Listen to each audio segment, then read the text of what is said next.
paths and opening gates to magic's very core. Raise the banner, let it fly. United we stand tall. A spirit bold and a courage bright to answer echo's call. Adventure waits for nobody, so rally up the crew. Sailing towards our destiny, we know just what to do.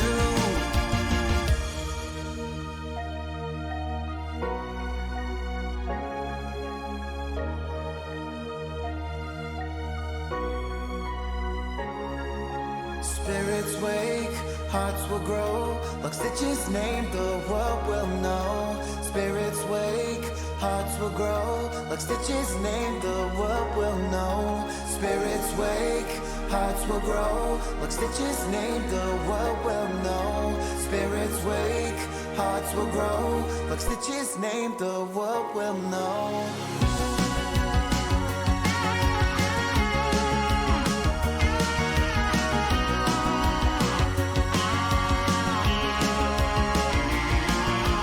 Raise the banner, let it fly. United we stand tall.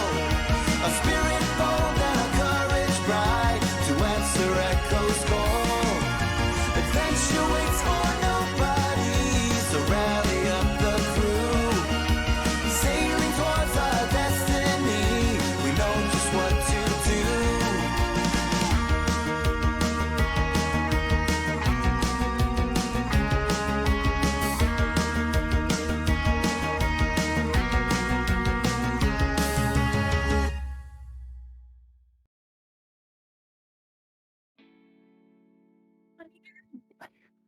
We're talking about the wind, everybody. We got some real hot, strong wind slash rain situation going on, everybody.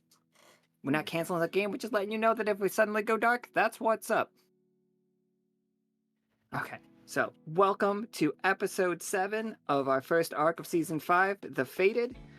Today's game is we are measuring the border of the Sanguine Sands, like the edge of it. We don't know where the oasis has gone, so one of the best ways to do it, start measuring things. Today's game is happening at the same time that yesterday's game happened.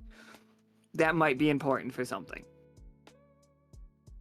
So you guys are not aware that a blood castle came out of the sand and then the party got their asses kicked by 3 skeletons.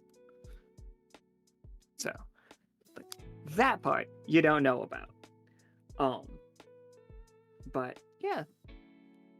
So we are still doing the $200 for the if you want the faded art, one more of those, and we do a giveaway for them. They will probably be available for, is it this weekend and next weekend, or At least next weekend. at least through next weekend. So, but yeah, there we go. And let oh.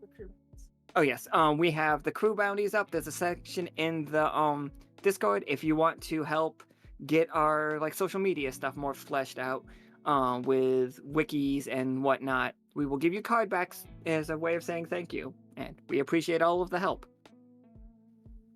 But anyway, let's get to introducing today's party.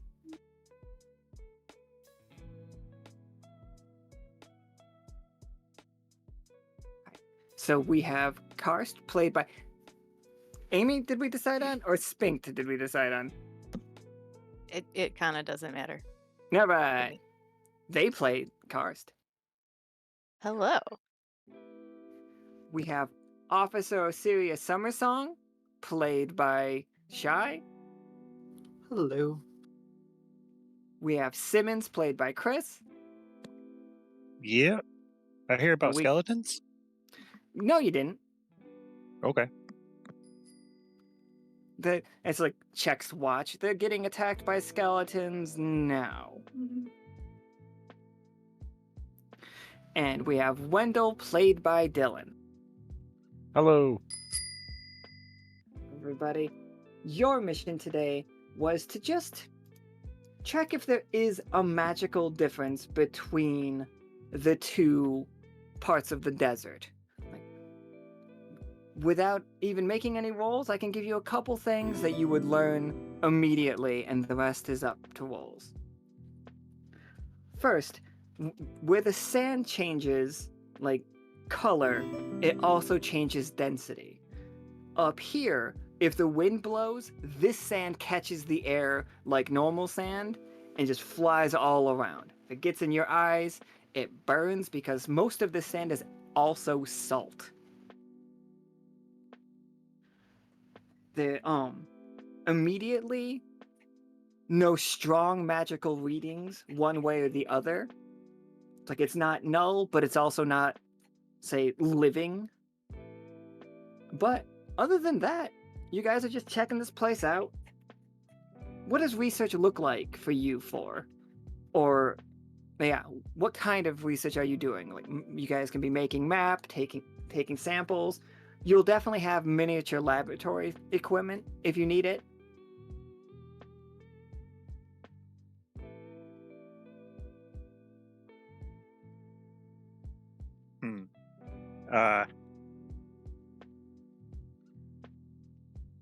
I think Simmons is definitely just collecting a bunch of the sand if he can to bring it back and give it to the bats to see if they can figure if there's any weird properties to it, like the healing dirt. Okay. Do you have some of the healing dirt on you so you can make comparisons? No, No? no, I Okay. shoved it all into random things. All right. Good. Excellent. You think I can hold on to a healing thing and not use it? Well, Simmons?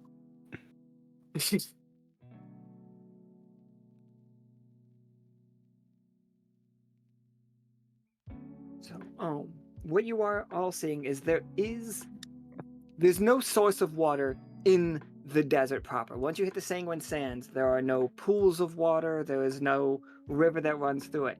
This river, though, and which map are we on? All right, let me move us here real fast. Does come down from the top, the Alkali Sea. So this river is salt water. And it runs right back into this cave. Like, you are all near the mouth of the cave doing your observing. Is it just normal salt water? What does it taste like? Incredibly salty, Simmons. Like, I'm not gonna tell you that it wants to make you throw. Like, I'm not gonna tell you it makes you throw up, but it makes you want to throw up, just like taking like a big sip of salt water does. So it's awful. Okay. Good to know. We could write that down. That's important to know. Don't drink this.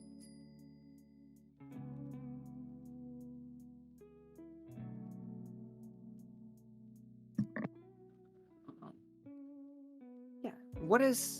So you're bottling some of this up. Karst, Yeah, what's just it some of like the out here? normal Oh, sand. sorry, no. Some of the normal sand, we know that you're not supposed to leave with the Sanguine Sand. That has been like drilled into everybody. If you take the Sanguine Sand, the red stuff that does not like to get caught in the air and always feels a little bit wet and always a little bit like kinetic sand, if you try to take that out of the Sanguine side, then you get the tag hunted until you are either dead or they get it back. Well, I'm glad I said just the normal sand then, because that sounds horrifying. Yeah, we haven't even told you what you get hunted by. Yeah, definitely just the normal sand. I'm going to listen to that warning.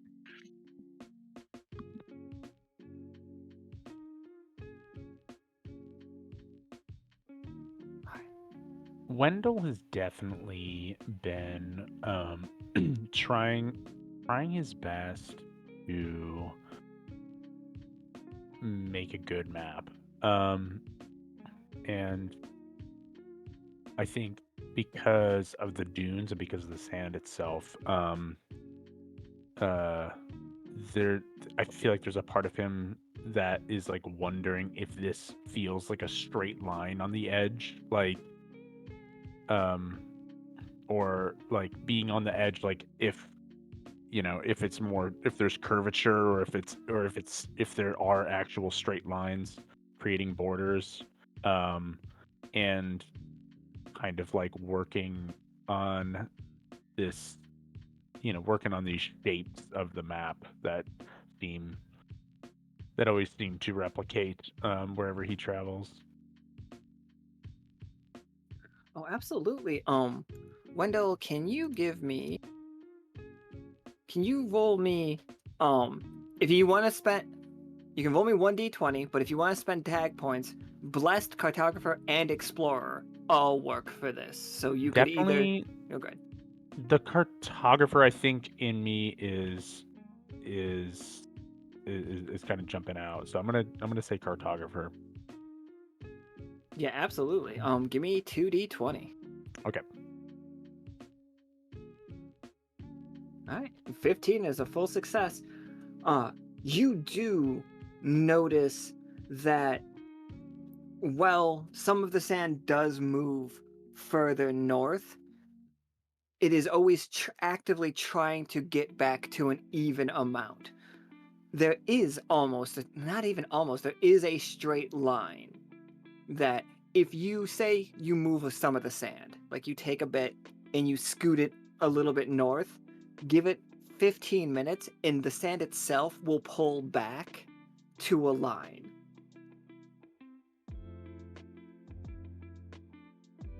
As if Definitely, go ahead. definitely taking note of that. Like at first it's kind of like this kind of wobbly line around all the different sand dunes, and slowly it's like, the straight line begins kind of being made, and it feels so unnatural to draw a straight line on a map, but it's like, kind of just when you're walking a border and in front of you it's telling you one thing, it's like, well, this is I guess this is what we have. And that's what it feels like. It feels like somebody made a border. It's like this far and no further is what how it feels.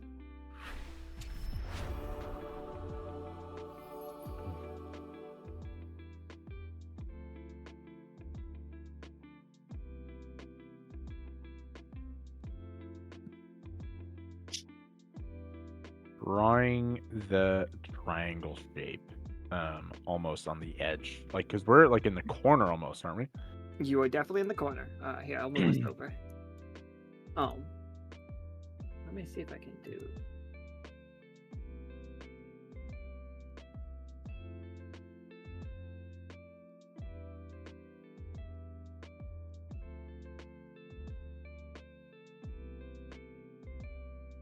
Yeah, can I do this? Like, it does this.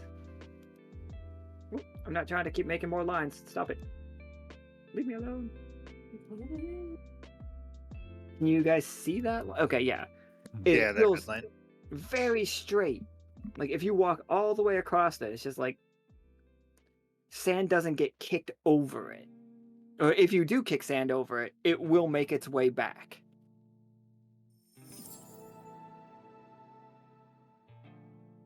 Both ways? No. Yes, actually, Simmons, you will notice it looks like the sand tries to get rid of the other sand. So like filters itself out. Okay. It does seem to filter itself out.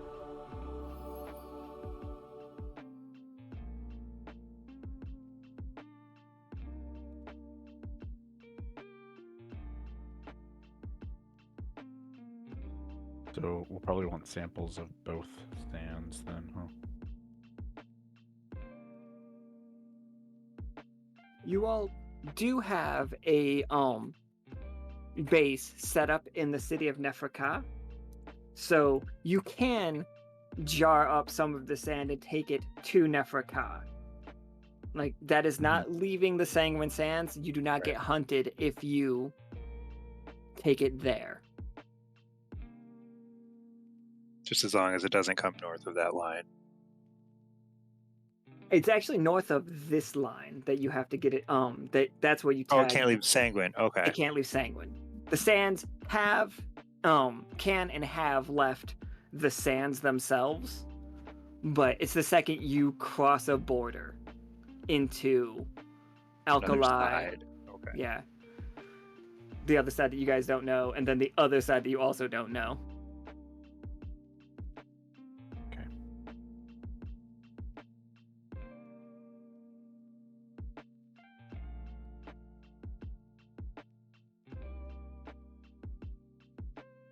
But yeah, so we know where the line is. We know that the sands do not like to mix. We know that Simmons and Wendell's have Simmons and Wendell have samples. Karst and Osiria. How are things going for you two in this arid desert of salt and bloody sand?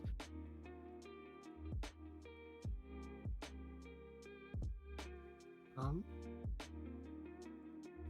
think, as far as research is concerned, are there any plant samples around that could be collected and, brought back to compare to what's basically take from this side of the line compared to what's on the other side later? Oh, absolutely. So let me do this real fast.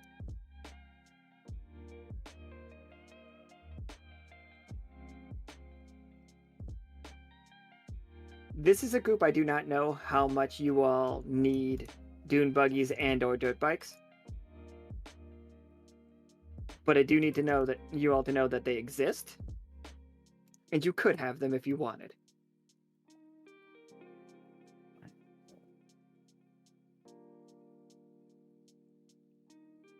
The only plant that we have seen naturally growing in the Sanguine Sands are these cactuses, Osiria, and they are nasty.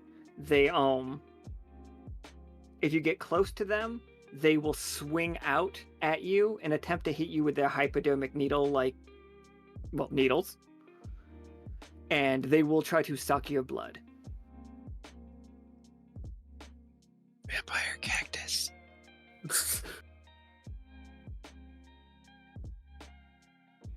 They hold a massive amount of animosity to them. They feel angry at anything that's alive. You've seen Jabras stuck in them. Jabras, if you guys don't know, are tiny little jerboas like creatures.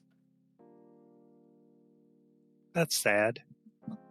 Here, let me make it less sad. This shark is caught in one of them right now. That is less sad. It's flopping around. It's currently getting all of its blood drained out of it.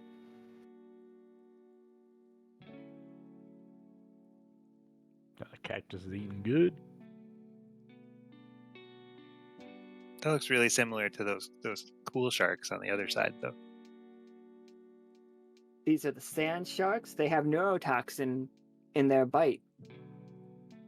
That's not cool. They paralyze you and then eat one limb off at a time.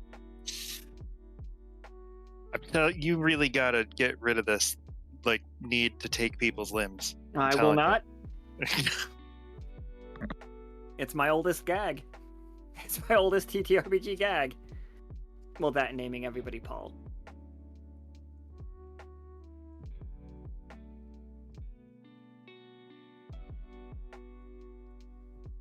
So, Osiria, well, okay, sorry. We have learned some stuff that you all would have been made privy to. First off, in the Sanguine Sands, there are at least 3 different types of sand that have, for lack of a better word, blood types. We have an A sand, which is aggressive, and the cactus growing out of these spots, we are in an A spot right now, are aggressive and violent. We have B sand, which is docile and sad. Nothing grows in those.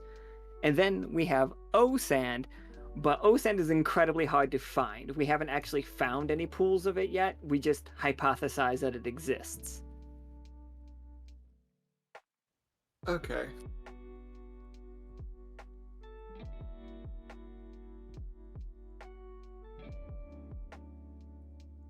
Did any of you guys go to school with Josh? Can anybody confirm if they called him Nasty Cacti in high school?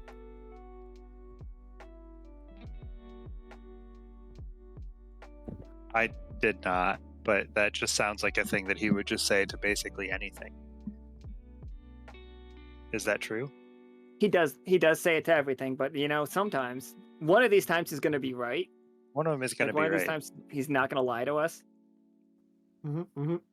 I could just say that this one is totally true, even though I didn't go to high school with him. It's definitely true.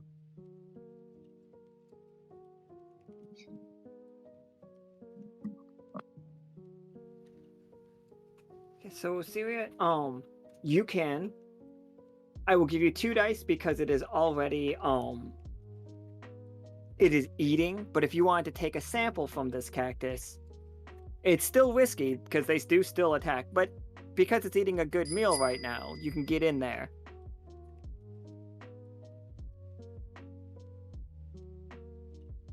And that's 2d20 just for starters?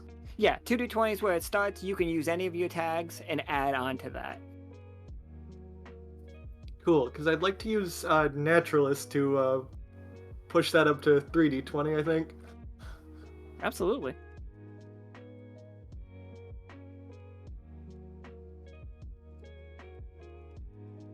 Nice.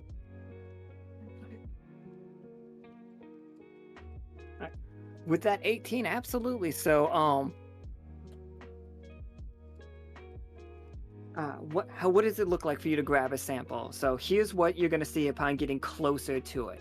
It's a red, for lack of a better word, fleshy, skin. It has the thorns coming out of it. The needles are hooked, very much like a vampire's teeth might be. You can see that the limb is also segmented in such a way that it would be able to wrap up like an arm and hold its victims in place.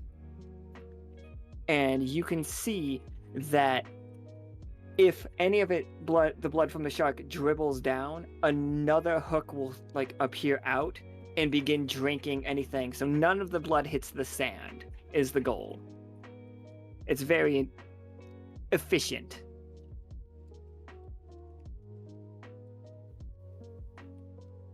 Alright. I think in that case, she's just gonna go in and see if she can't collect one of the thorns, or maybe a few of them.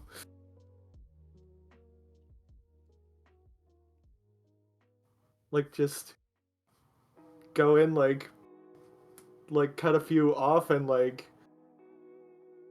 store those up for later. Absolutely.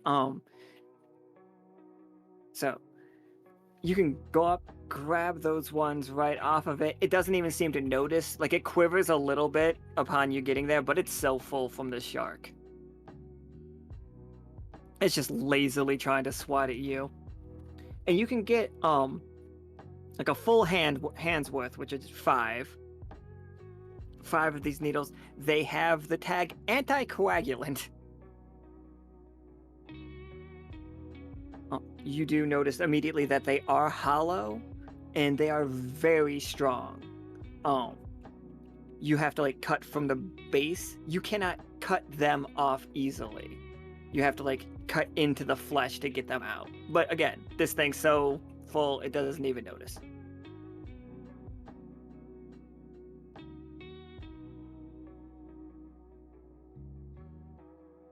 Alright, then yeah, I think she's just gonna collect those and get away before it actually manages to swipe out at her. It very lazily tries at the end there. Just woof. I have a question. Yeah? Does the cactus bleed?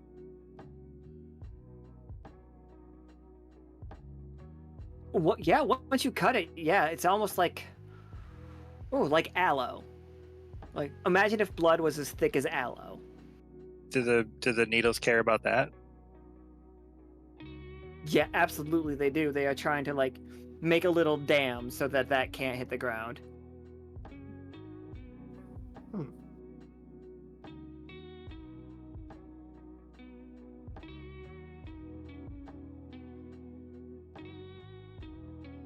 that is the only plant life that we can find outside of it. But back... Oh, unless anybody else had anything to do in the Red Desert right now. Get out alive.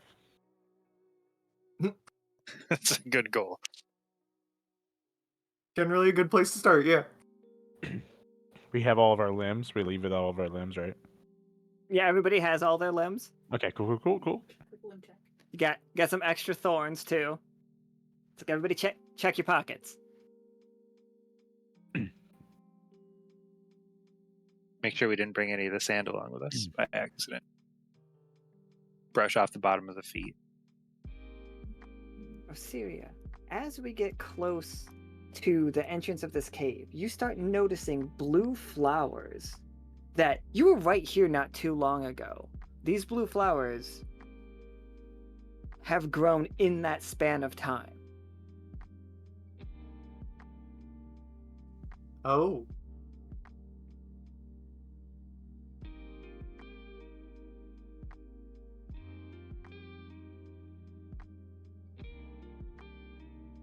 And- Yeah, she'll like Oh yeah, go sorry, go take ahead. a close look at those. I think you all can move your tokens. If not, let me know because I copy and pasted them 1,000 times. So, if not, I'm gonna have to change a bunch. Yep, nope, seems to be working. Huzzah!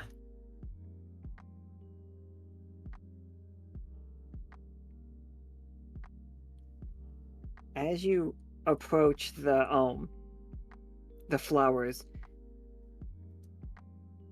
you feel it smells delightful, Osiria.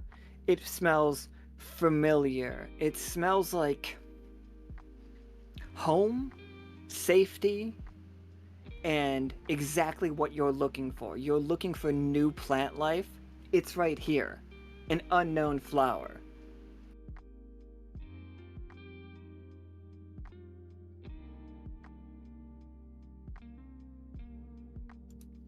Everybody, can everybody roll me a d20? I'm gonna roll 1, 2. Okay. 16 is the number you're looking to beat. All right. Oh, fine, Simmons. That Har- tracks Karst in this case, I think. Karst and Simmons perfectly. Wendel, your bell begins to vibrate. A very soothing song. A very just reminds you of home. As you've heard this song before, you know that this song is safety.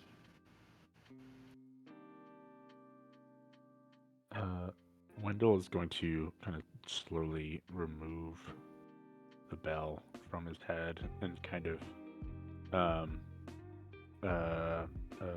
put it down in the sand and kind of watch it for a minute. I think it does that thing in the sand where it begins vibrating outwards and you see the ripples, but then you see it's making a map of a cave system, and it then a little flower grows in one of the spots, and the flower has a tiny bit of teal glow to it, tealish blue.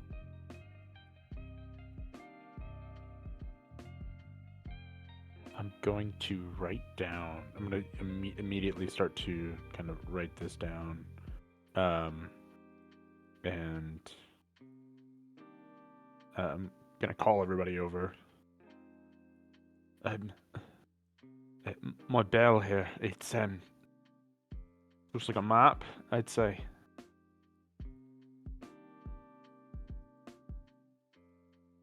What of? Is this? Points at the cave. Cave system for sure. You said one of the flowers bloomed, like another one bloomed while the map was being made, right? It sure did. Is it on the map, or...? It is on the map. it looks like it is at the end of a chamber. Like, it's very X marks the spot style. So yeah, I think Osiria's gonna point that out and be like, and what do you suppose this is signifying? Well, if it was made by magic, then there's got to be some communication, I'd say. Wendel and Osiria, you both have, and it's not mind control, but it is a feeling of trust to this. The flowers smell and feel and look in such a way that you feel safe with this. The bell was telling you, Wendel, that you feel safe in this. Simmons and Karst, you do not feel safe. You feel your hackles are raised like you're being watched by a predator.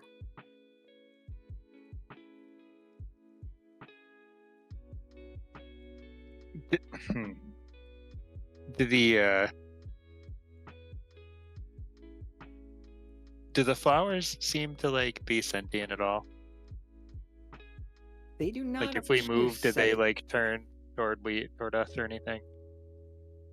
They do not move towards you. They are Okay. very nice looking flowers. Like, they are very appealing. The one that grew on the map, Wendel is going to pluck it. Absolutely. And you feel a pull from like that. It's the head of the flower bobs and then almost pulls Wendel and Leek forward towards the cave. Like it wants to go in the cave. Well then. So we follow the flower then. Pick up the bell. Well, truth be told, I see no reason not to. Wendel's going to hand the flower to Osiria. I mean, you really don't feel that? You don't.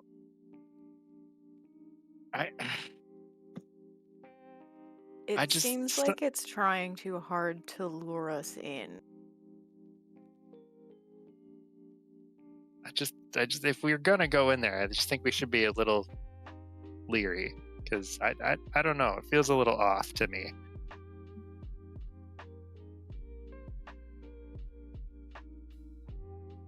Sometimes you have to put your trust into something. You can trust me.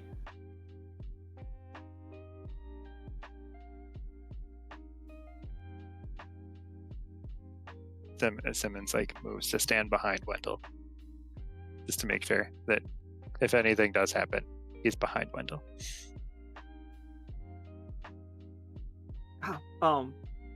Wendel, can you make a roll for Leek to see how it's working for them too? When I plucked the flower, Leek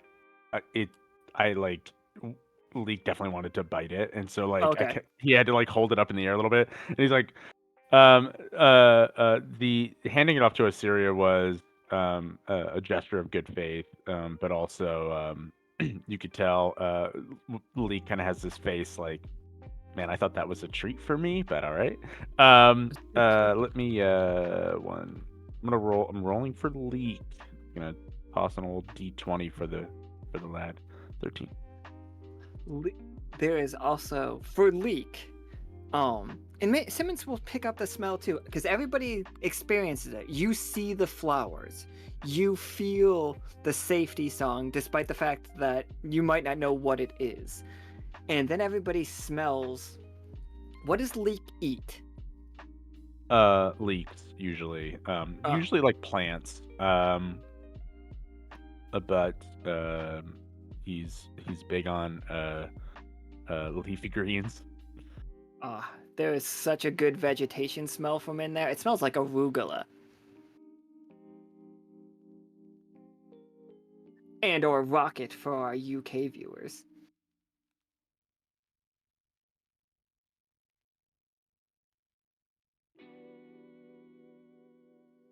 Oh, And we all just smell that all of a sudden. Yeah, all of a sudden it's wafting out of that cave.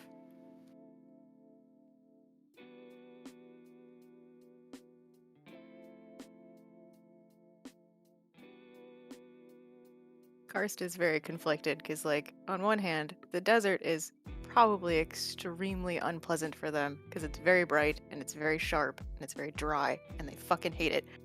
But also now the cave is trying to eat them?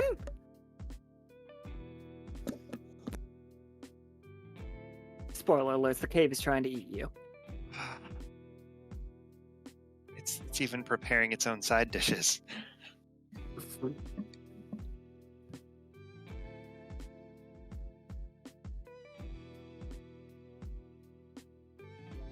So let me get you guys in there. thanks. Here's As Go we ahead. start going in, Wendel will say to Karst, now, I don't think you are wrong to think it's trying to draw us in. Leek loves the smell of arugula, so this is... I do think that I haven't been with Lockstitch for a long time, but this seems like a heavily, deeply magical place. And if anyone wants to explore it, it should probably be us.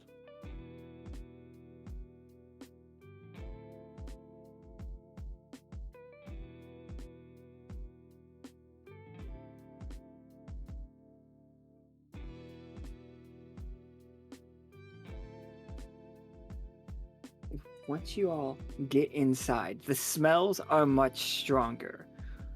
There's a combination of incredible floral scents, very just some of the best flowers you've ever smelled, combined with some of the best salad you've ever smelled. Sans dressing.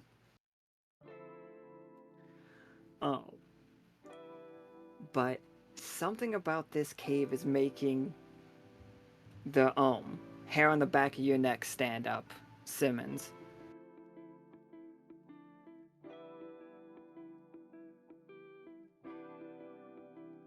Then we have, as you enter, yeah, you see the rushing water going deeper into it. And where you're standing, very arid. Some blue flowers, sure. We'll put some over here for you.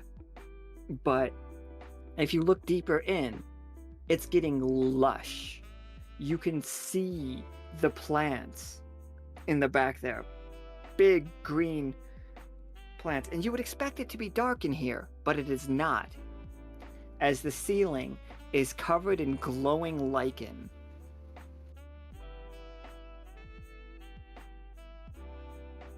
And not just glowing, it's giving off a heat to it. Not so much that it's like burning you, but it's comfortable in here for people who don't like the cold. Karst, it might be a little too warm in here for a cave. Yeah, Karst is not at all pleased with this cave currently. It's not behaving like a cave. I think Simmons like puts his hand up near Karst's face where there's all the lichen that is on your face that's glowing. And then like towards the cave walls, and it's just like, why aren't these are weird. Karst isn't warm. Why is the cave warm? I don't get it.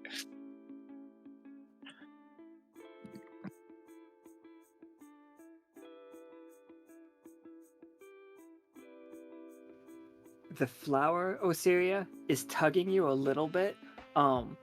Actually, real fast.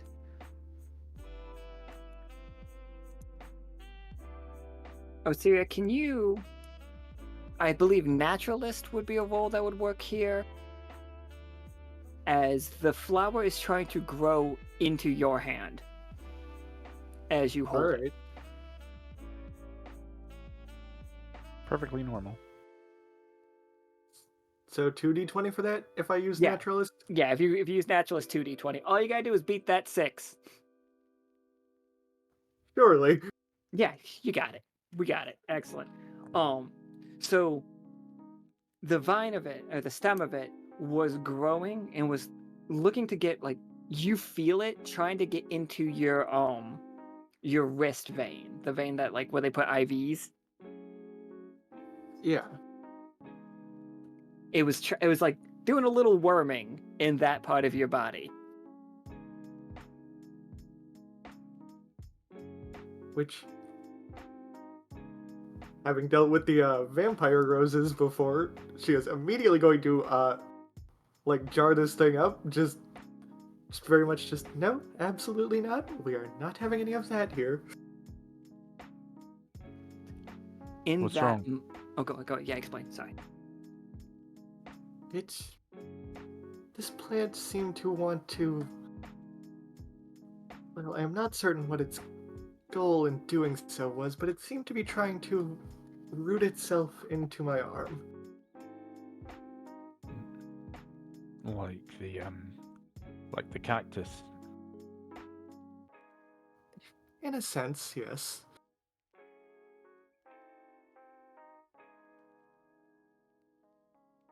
Well, everything's glowing and growing well. So they must have some sort of constant source of sustenance, I would say. Perhaps it's this river. Perhaps I would not be surprised given the state of things out there.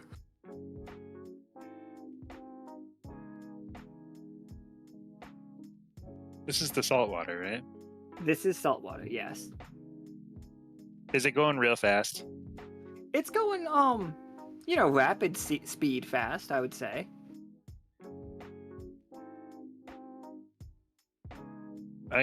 There's a spot right here, right? Is that fairly close to the? That's fairly close to the water. Yep. Listening to their conversation, I think Simmons is just gonna walk down and like splash this with some of the water from the river, just to see if it does anything. I think it just makes it wet. Okay, just wanted to make sure. But Simmons, you do see something else. You see a treasure chest. It is just out in the open. It's so right there. Like it's a little covered. Like somebody was trying to hide it. It looks like somebody was trying to bury it, Simmons. But they didn't have enough time. There's footprints in the area.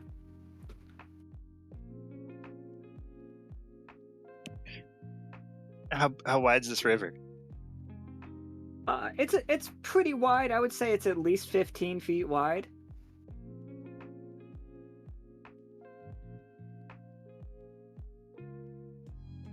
Okay.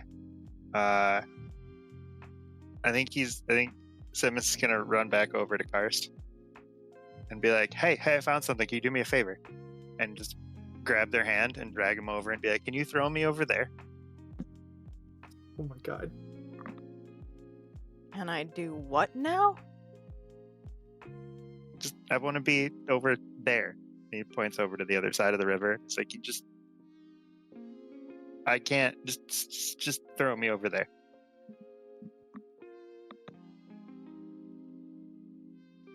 Are we all on the same side of the river, by the way? Yeah, I Based think on our- well, like if canonically we're making the river like side Okay. issue, an issue, then we're all on one side. Got it. Okay. So I'm gonna...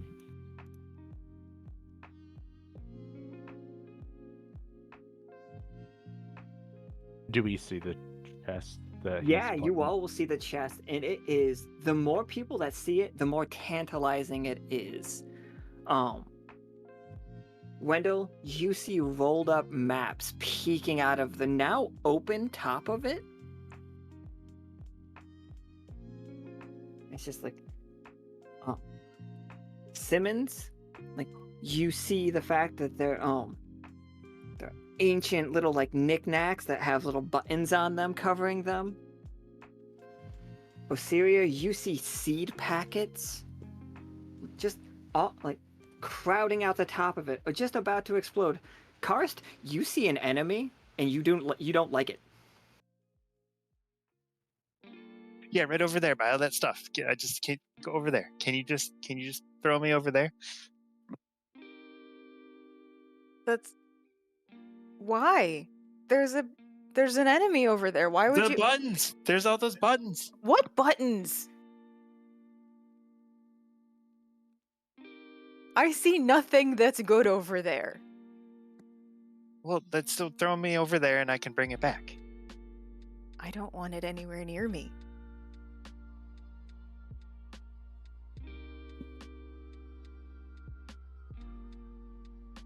Osiria, can you throw me over there? I could certainly You're try. strong too, right? So Karst is warning you that there's an enemy over there. Like you are not like it is very tempting for you. This chest is designed to tempt you, obviously. But if you think your character would just still go for it, absolutely go for it. Perhaps I have a better idea. And Osiria's gonna shift to wolf form and see if she can't basically like jump us across. Yeah, like yeah, so Osiria, fun thing, is also the big bad wolf. This absolutely blows Karst's mind. Like, everything is kind of new to Karst, but like, this is wild. Oh, Just made even funnier by the fact that Osiria just did that like super casually too. Like,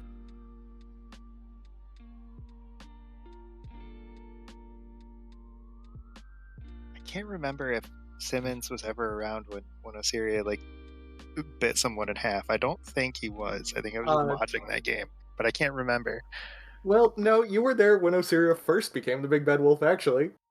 Okay, I couldn't because you turn. Yeah. Okay, all right. So this is kind of scary, but not as scary as it could be because I've seen it before. But you were also a lot angrier then.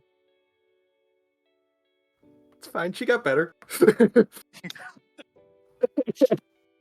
is Osiria talking in wolf form like normal, or I believe we've established she can, yes. okay, gotcha. But Wendel, that's some interesting information for you. The Big Bad Wolf is known throughout the Echo, especially the legends of the Big Bad Wolf. Yeah. Most people consider it a fairy tale, because it was. And long story short, Osiria went into a book and used an ability that lets her siphon health from people, but the way that she did it was to the Big Bad Wolf, and then rolled so well that she became, in part, the Big Bad Wolf. It was a whole thing last season. It was a curse. She got over it. Now she can control it. Two seasons of it. Well, first off, when you first shapeshift, Wendel's not normally one to shy away, but this would probably scare both of Leek and Wendel.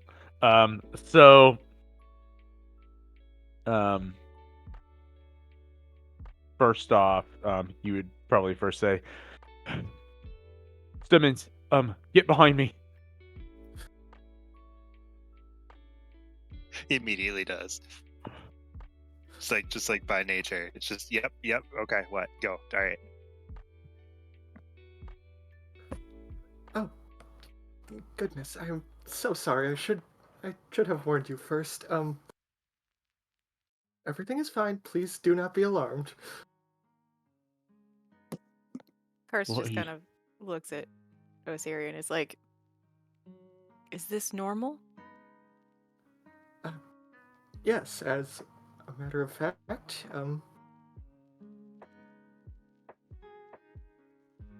it has been something I have been capable of for, well, quite some time now. And they just kind of nod and they're like, okay. And then they're fine with it. It's cool. What set it off? Why are you doing this right now? Well, I did it myself. My line of thinking is, if I go over there like this, the worst case scenario is that is a threat, and we have a bit more means to respond to it. That chest over there is a threat.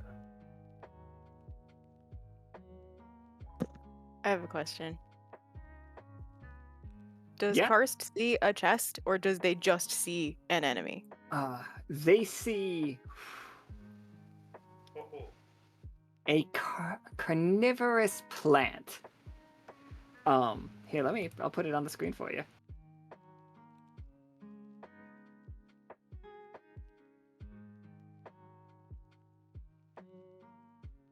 So I'd love to put it on the screen for you if it wants to. There it is.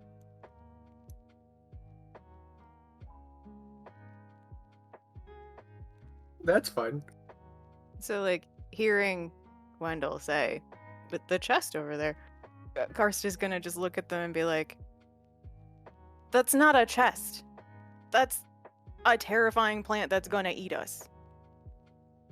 You see a chest? Simmons, back up again.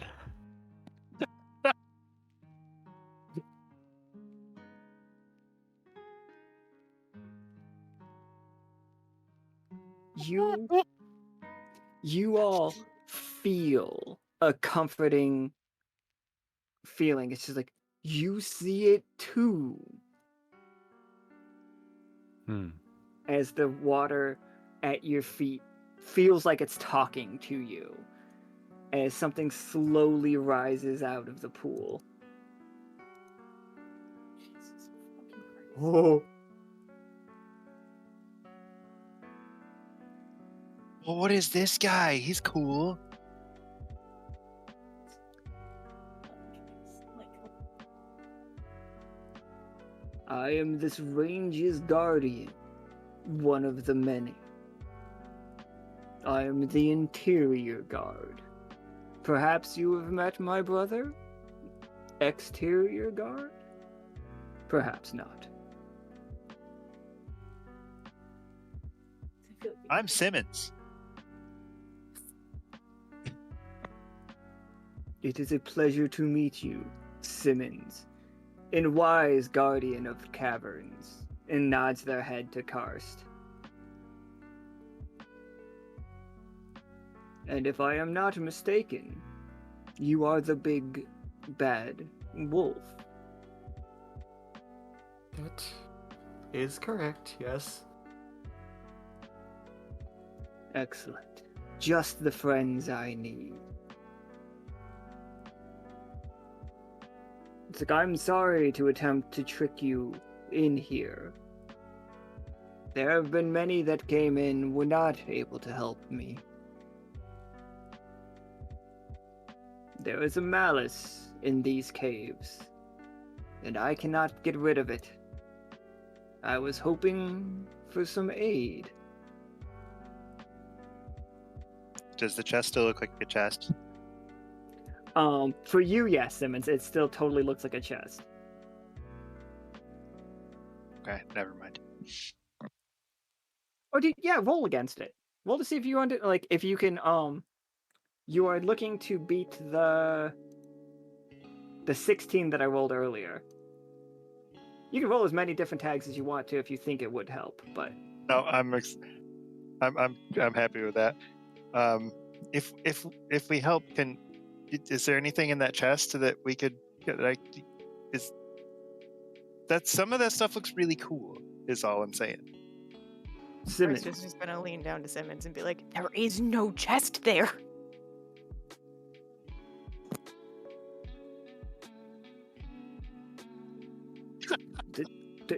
There is no chest there, Simmons. It is merely a diversion. These carnivorous creatures are able to mimic other whatever it is that you would find most tempting. They can wheedle their way into your minds. So you didn't put it there. I did not put that there. The flowers are my doing. Okay, I was confused, asking for help, but then also scary things.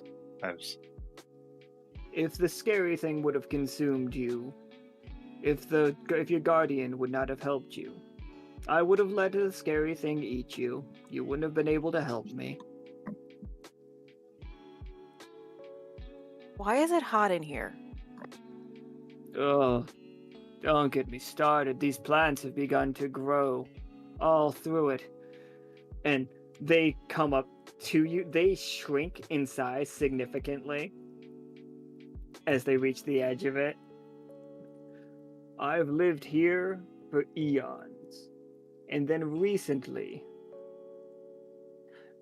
when they say recently, in the scheme of things for them, these things began to grow. At first, the flowers were delightful, motioning to the blue flowers.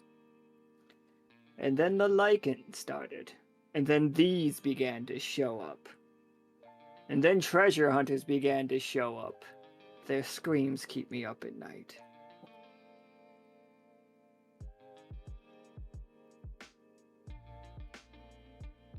How recently did things start to change?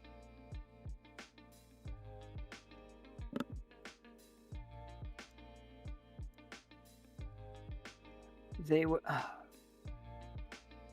almost a little over a year ago. The world began to feel strange, more active. The cave began to take on a mind of its own.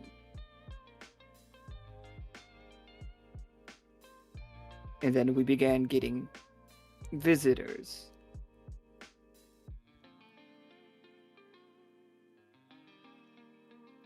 As they as they say visitors, they motion their hand, and some of the grass peels to the side, and you just see bones.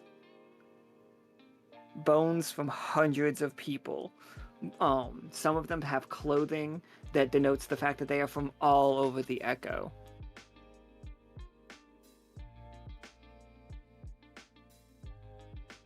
You're the guardian of of the interior. Of the interior cave, of course, yes. We've got I'm not sure if it was from you or if it's from the flowers, but I've got a map here. I wrote it down. May I see it? Slowly leak over to the edge. Upon getting close enough to see this person, like really up close, it is salt. They are salt rocks stacked on top of salt rocks, stacked on top of salt rocks. Like, they only have eyes. Their whole body is resonating. That is how they are speaking to you. So when they talk, it sounds like that they literally can be coming out of any part of their body. Okay. Yes. Oh. Takes a glance at all of you. You all must be higher priority than expected. It seems that you have a dinner reservation with the source of this.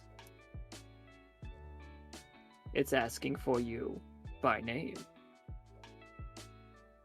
The source? Deep in here, a flower began to grow.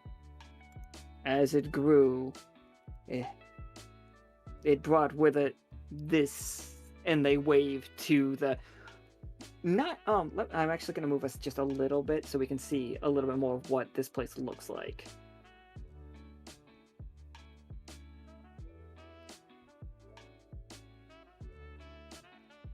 In here, it is just covered with just plant life everywhere, dangling from the ceilings, coming out of the walls. And this is salt water again, so this is wild. This guy has not left the water, for the record. Karst is still kind of stuck on the timing of everything, and they're just like, is the plant that's inviting us to dinner also new? Very new. It was the first pulled of the soil.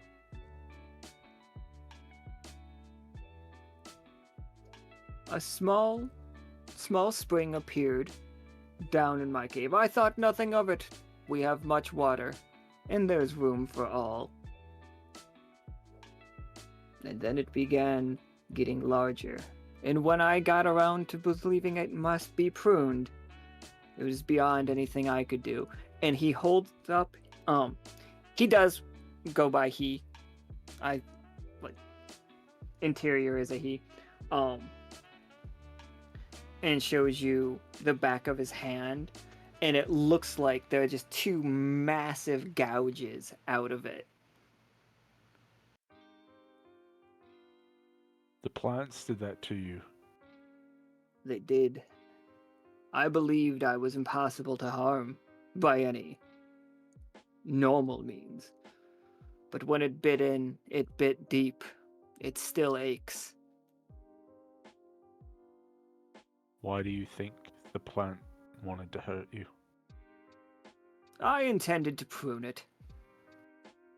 Ah, I didn't know plants could feel intention. And yet here we are.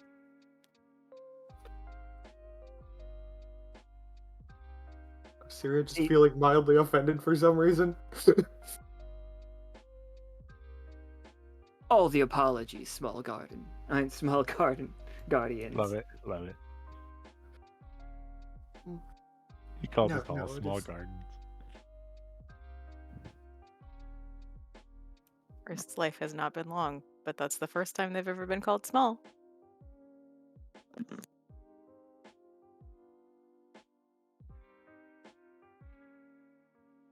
I like the way your voice, Mr. Interior, rings from your body like a bell. It does, doesn't it? We are resonant. I trust you, and I want to help you. Then I have resonated in the right fashion. Are you adventurers? Do you come equipped with weapons other than those claws and teeth? I have a gun. Like, oh, He pulls out his giant desert eagle, the tundra rock. But I don't think it's very good against plants. there's more than just plants down there.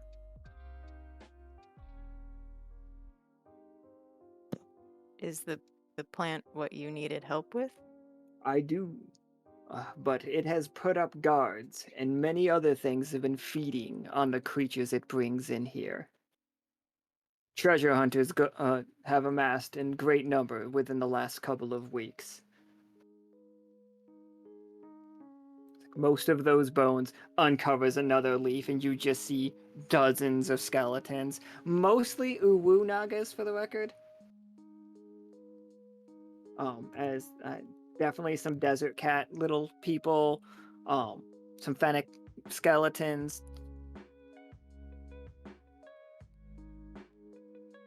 Just, people. There might be plants down there, but we've got a bat with a gun and a big wolf. And Just stand like back to back with Osiria. Yeah. and whatever Karst is, quite scary as well.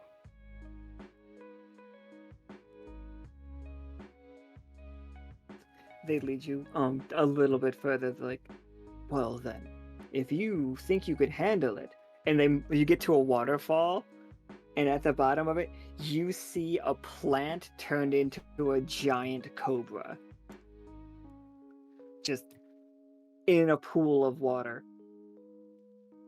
and it is just slithering around.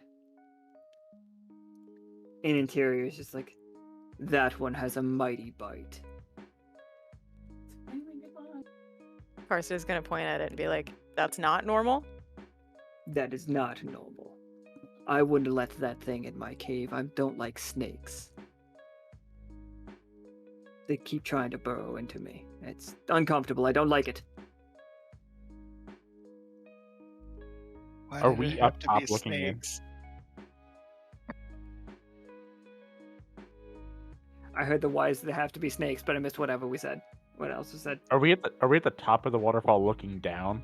Yep. At the top of the waterfall looking down, your map shows that it's beyond this room, and then there's a hallway, and then there's a couple forks in the road, but you know the direction to go.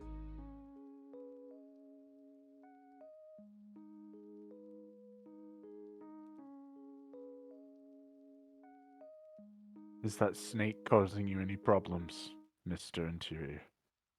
It has blocked my further attempts. And like I said, I've called for help a couple of times, and the last group that answered, and like they motion to the side, and you see some bodies like laying broken on the rocks. It looks like an adventurer party. You definitely see the body of a paladin, the body of a cleric, the body of a wizard, and the body of a fighter.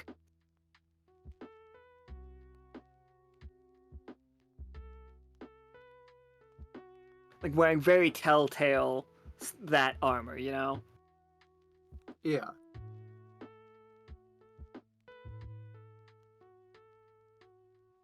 Do we feel like we're in danger from this distance? From this distance, you feel pretty like it has not looked up and seen you yet. It does appear long enough that if it did see you, it could stretch out and bite you from here.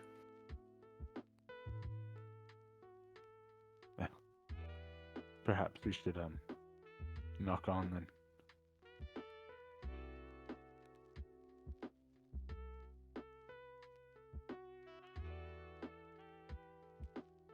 Does everyone else have a means to approach the situation, or?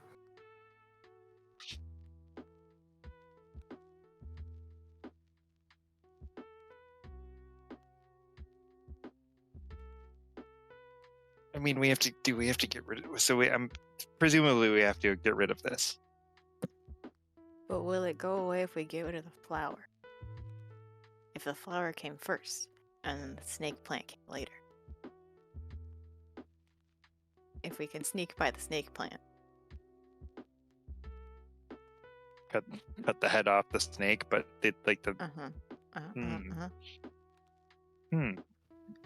Karst, can you roll me naturalist and protector? 20. Oof. Eh. Karst. Uh, Oh, absolutely. yeah, I can ignore that one if you'd like. It seems fairly low stakes, so possibly save it. Fair enough. Famous last words. Just the Oh, no. things that Karst can like see by looking at it via the naturalist lens and the guardian lens. They all are connected. It's like mycelia is mushrooms, but what if not mushrooms, like the roots of a tree? This snake creature is not just itself, it is all of the other plants in the area as well. It's a hive mind. Karst, there is only one plant here, and it looks at you. It is hungry. it wants to eat you so bad. You are exactly what it needs to eat.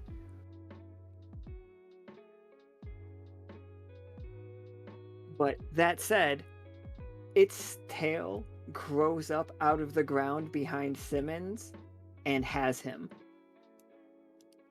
Ah! Actually, could I invoke self-sacrificing to get him out of the way? This one, because it's Karst's one, I have to let it be Simmons. Fair enough. Because of the way that Karst works is overprotective of Simmons. Fair enough. I mean, No, give me 2d12. Give me 2d20 and take the lower. Like, invoke your flaw, for sure. Let's see if you can.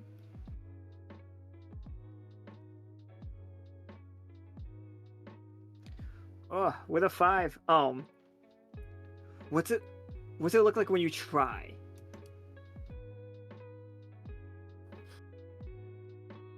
I think it's very much a case of like seeing the tail coming up and trying to quickly position herself between Simmons and it as kind of just like it's like a shield effectively. As you go to put up that shield, you feel another vine wrapping around your ankle and drags you into the water. Up top there, as Simmons gets snapped down. Osiria, you are not taking any damage yet, but if you do not successfully get out of this, you are going to start drowning. Okay. It is holding you down at the bottom of the saltwater river. The river is rushing over your head. It's like filling your mouth and your nose. Interior looks over at Karst and Wendel. I liked those two. I'm sorry for your loss. Mr. Interior, how can you help us? Oh. I'm quite large. I could jump on it. It did best me once before, but perhaps with help. You jump on it, we'll go for our friends.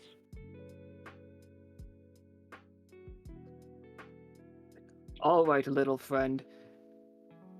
And they are going to roll. They're going to roll 2d20, invoking their colossal tag. Okay, I mean, yeah, he flies down on it and slams on its back. The whole cave screams upon that. Karst and Osiria, you're distracted, so you don't have to worry about it. But Karst, can you roll me? It is trying to intimidate you.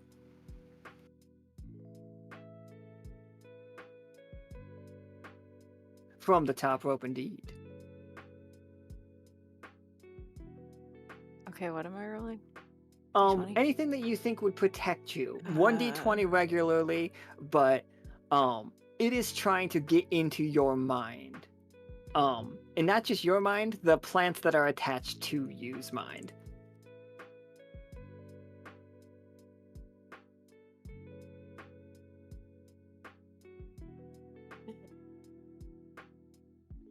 I mean, can I use monstrous to like convince myself that I'm scarier than it? Absolutely. Let's see if that Ooh, works that's out. fun. Like, fuck this guy, I'm scary too. Yeah, you sure are. What does Karst trying to be scary look like? God. Or if it doesn't look like anything, what does it feel like for everybody nearby? I think it feels kind of cold in that, like, I don't know how relatable this is, but like the weird kind of numb cold that like comes over you before you pass out or when you get really close to passing out. Okay. Like just radiating in waves off of Karst. I think everybody can start to see their breath now. You know what I mean? Like, this cave is as cold as a cave should be again. Interior drops the elbow on the back of this skate. Tried to say skeleton snake at the same time, and it came out skeleton. And But elbow on the back of its head, and you just all hear like crunch. This is the damage he's gonna do. He did 15. Simmons, you are jostled free of the snake tail. Osiria, you are also released from the plants. You are still underwater, but you are released. You're not being held there. Okay. Then Interior puts the snake in a headlock. It's just like, I'm holding him the best that I can.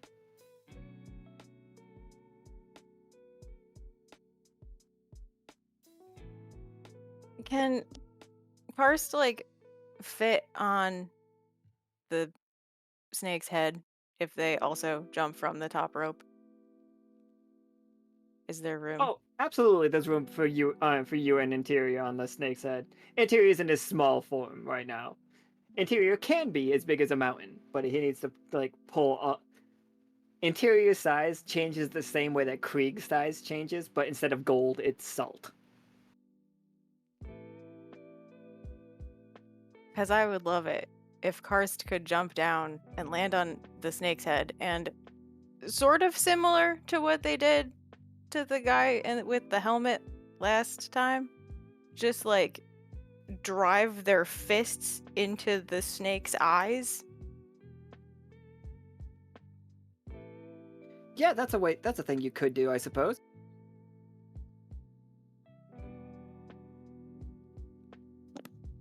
Since Wendel... Crap, I don't know if my voice is getting really bad because of my internet. A little bad, but we can still hear you right now. Yeah. Could Wendel do any sort of assistance with this jump?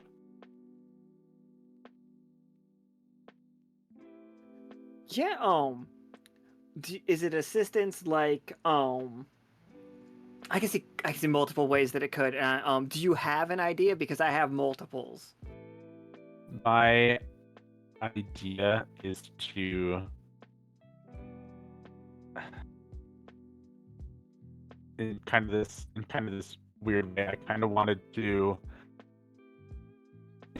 My brain is like in very Dungeons and Dragons right now, but like I wanted to use hashtag blast to essentially help help them like land where they want to. Absolutely, that was one of the things I was gonna say, that you could use your divination and tell them, or like basically guide them. They can see the quest path, the golden path. Yes, So, I wanted to use my hammer and kind of like hit a note on the bell and have it like resonate through the air as they like kind of jump and help them. Yeah, give me 2d20. This will help you, Karst. So first Wendel's 2d20, 2 11s. So many ones. Oh, but ones are just still successful. All right, Karst, you see where to do it. I think Interior loves the sound of your bell, Wendel. Absolutely loves it. It's just like, yes, friend, play that funky music, Capybara. And lifts the creature's head towards Karst. It's just like, now, small garden.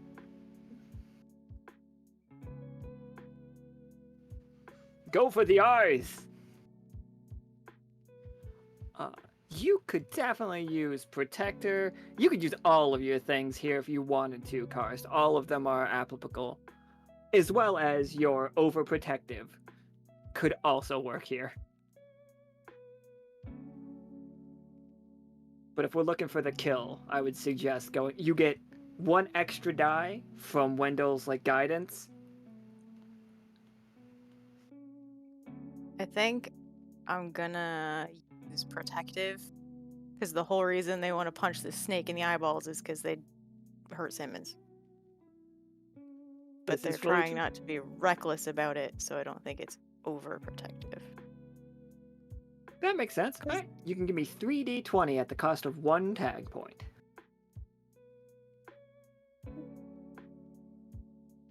Yeah, a 19, a 14, and a 4, but the 19 is good enough. Well, not just good enough, but quite good. So let me check the chat real quick if anybody's raising it, because I can narrate based on if I know it's going to be a 20. There it is. Weird chattering cat. Yeah, Karst, you are going to be able to do 24. You were doing 24 damage to it. Just blah. As we did 15 to it already, it's going to be almost dead, but it is not quite dead. But you can hold it. What it is going to. It has the tag blind now. It cannot see as your hands are in its eyeballs. Can Wendel help our big bad wolf get their senses? Absolutely, for sure. I don't think you need to do a roll for that, but just the activity of it allows Osiria to take a turn. How do you help them out? You can see them at the bottom of this river. They are fighting for themselves. Fighting to get up. They still are tangled a little bit in the weeds that dragged them down. Although they are not actively still dragging, but they are still like wrapped up in her feet. Leek is a newt who is very good in the water, so I'm just gonna let Leek help.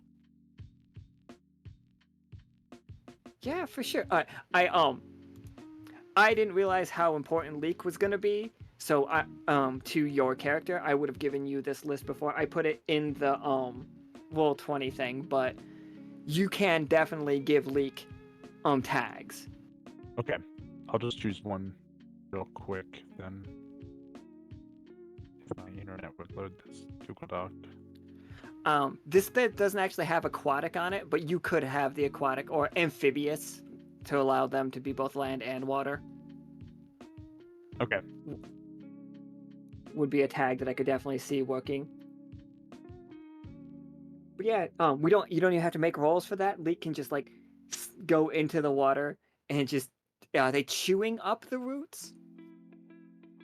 Probably, yeah. Sarah, are you still big bad wolf form? Sorry. When I moved. Yeah, she probably could be, just because I think I'm gonna use it for this like next turn anyway. So You were concerned about an enemy. I don't see why you would have switched away yet. yeah, Here's where we're at. You can burst free of the roots in the water, just like come flying straight out of it. You see interior, like still having this snake in a full Nelson. You see Karst on its face, reaching their hands into it. You see Simmons flying through the air. Simmons, you can have your gun and be taking aim while you're flying if you want to. That is perfectly fine and hilarious. And yeah, this snake is about to I will give Simmons and Osiria a turn real fast, but if it doesn't die by then, it's about to make a big attack.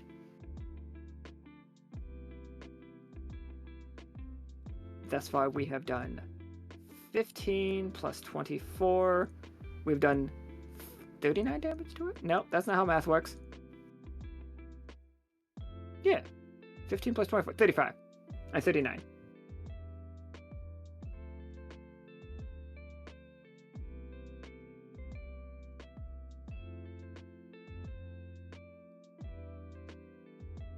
So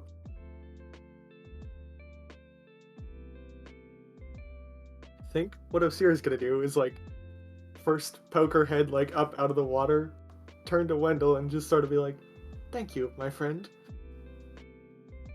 And then she is going to follow the lead of the other two and just leap straight down this waterfall onto the snake, like claws out and everything.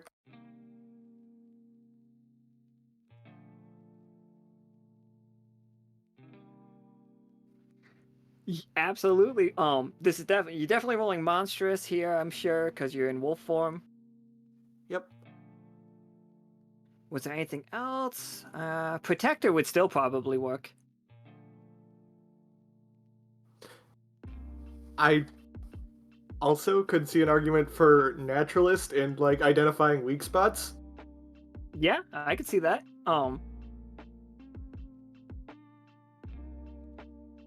And you're also still poisonous, just in case you've forgotten that tag.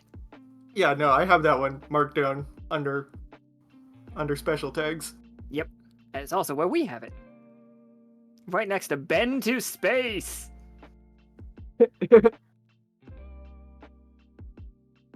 But no, I think we'll use all three main tags and see how that goes. Oh yeah, give me 4. Do you want? You get an extra one because Karst and Interior are holding it still. So I'm gonna give you that one because gave it to Karst, giving it to you. So automatically you have 2d20 on your attack. Do you want to use them as effectiveness dice or as damage dice? Accuracy or damage? Do you want 20-siders or 10-siders? I think I'll put it towards damage. Yeah. Like, just take the 2d20 and then put the rest towards damage. Alright, 2d20, 4d10.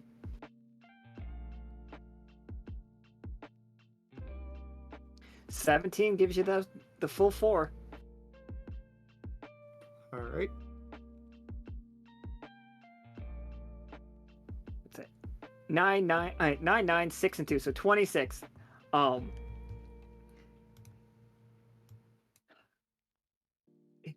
It has so little health left. So all three of the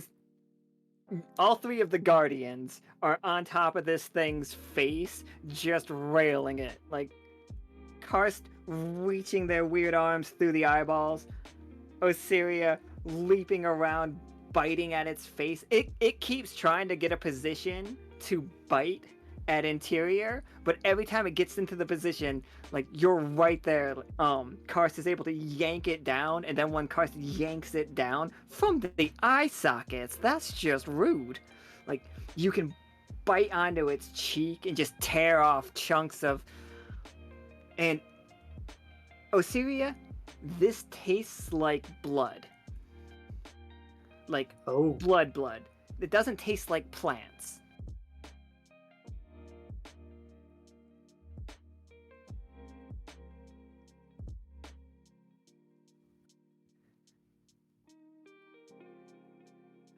I also am picturing Osiria in Big Bad Wolf form running along the length of the snake's body. Very the Jafar scene in Aladdin when Jafar turned into that big cobra. Oh yeah, definitely. Nice. It's just running up it, biting away parts of it. Some of these like plants along its back are actively trying to fight against you as well.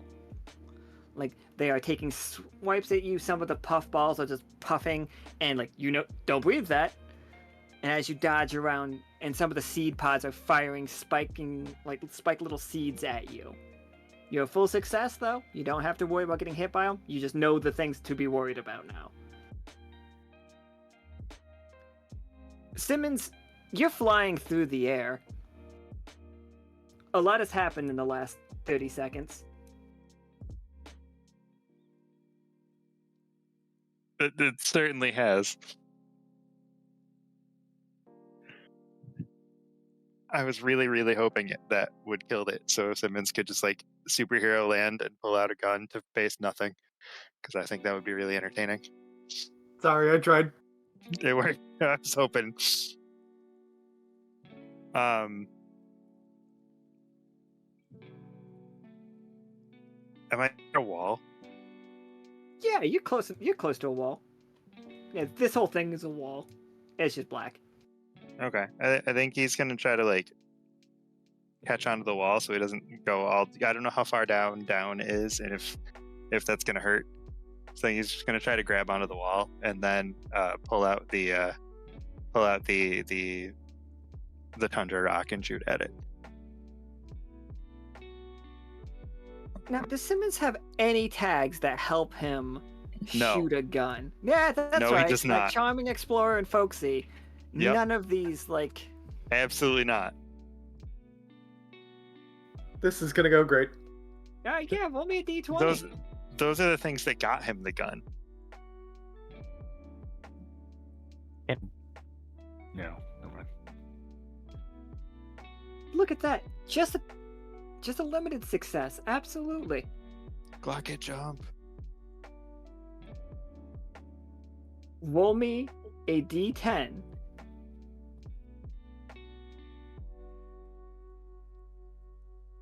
Oof. You wing the creature with that shot. Not enough to do any like huge damage. Although you do boost yourself back up. You can. Where do you want to land? Back up by Wendel. Bloop. Like, Do pop like a up and cool just land flip back right down there. and be like, "Hello again." The snake lashes out. It is going to do a death roll is what it's going to try to do. It is going to bite out at whoever it can. I'm going to roll 3d20. One attack is the first one is going to be Karst, second Osiria, third is Interior.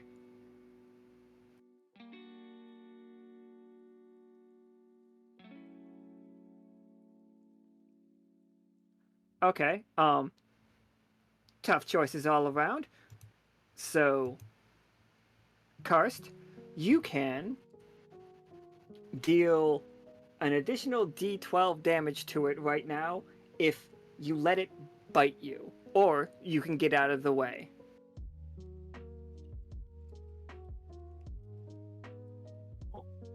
I mean, I feel like getting bit is real fucking bad. But also, I don't think Karst has blood. So, like, if it's blood-based... It will hurt, but I don't think it's the end of the world. But it will hurt. Yeah, I'll damage it. I'll get bit. Give me 1d12.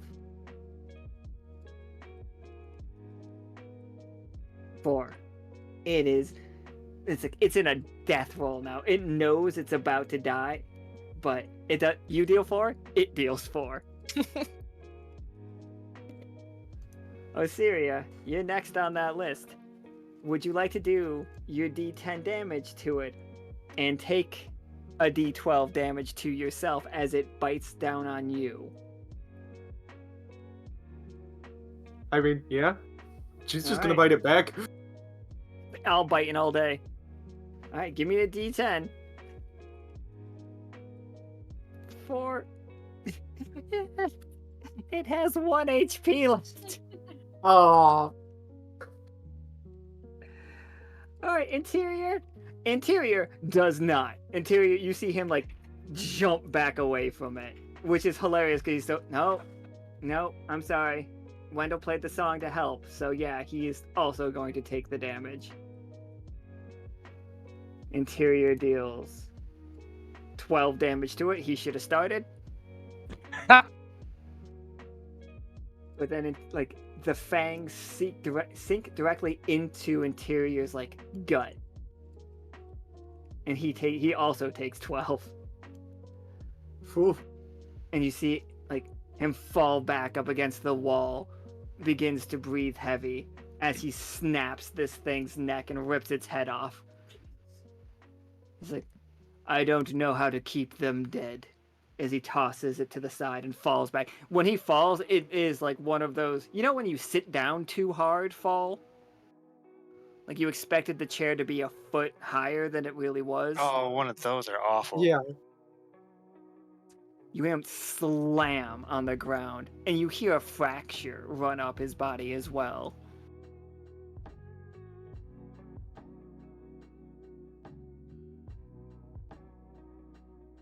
I hate to keep bringing this back up, but so the bat dirt thing, right? Do you think the sand from outside? Does Simmons think the sand from outside would help interior if he just shoved it in those bite holes? We could certainly give it a shot. It worked for Karst. Right? There's precedent.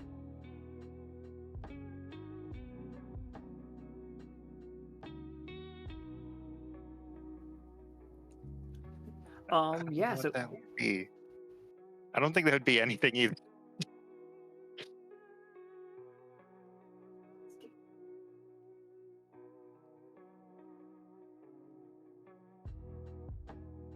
But I definitely think he's going to jump down and try to throw the one of the samples of dirt that he had collected, the sand that he had collected, into the bite holes. See if it helps. yeah, go ahead and give me a D20. All right. Tough choice, Simmons. Does this work? But the damage is much worse than we originally thought. Like, Interior will be out of commission, like unable to help you with the rest of this. Or is it like a false hope? Like they feel better, but they're not actually better.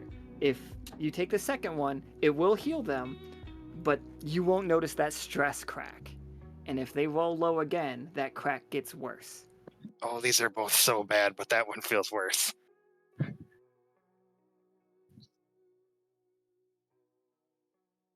Nika said he cracked his butt, and I was trying not to make that joke, but there we are. It's only a matter of time, really. Yep. I don't think we want to make the butt crack worse.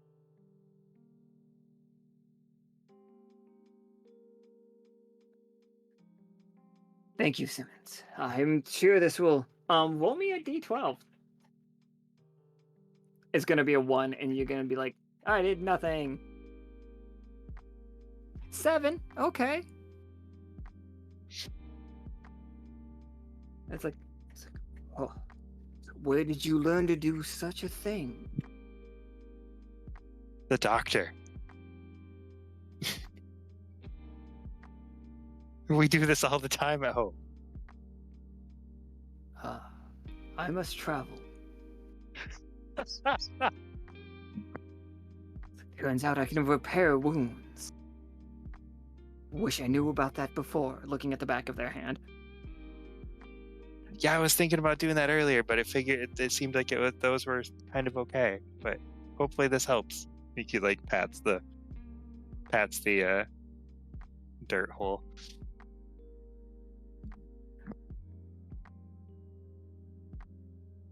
It's like, I'm sorry that I cannot join you further. And he like motions to their butt crack that is running down their leg. It's like, I am worried that this might cause greater problems in the future.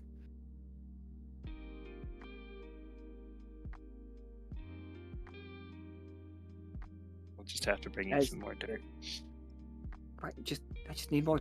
Well, it's not so much dirt. It's mostly the salt that's in the dirt. I'm made of salt. Nice to meet you, sir. That's what the problem. Okay, that's why I did it wrong. I should ask next time.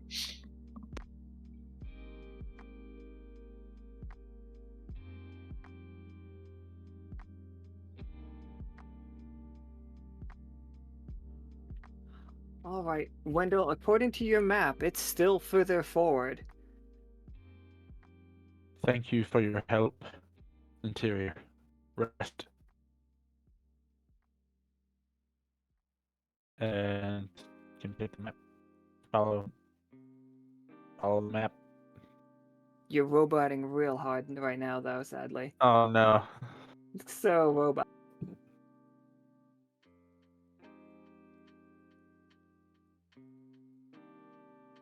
Gonna follow the map. Absolutely. Further ahead of you, you see a pool, and according to your map, Wendell, you have to dive in and swim under the water for a little ways, and it'll release you into the next room. I hope nobody's terrified of, spelunking, cave diving.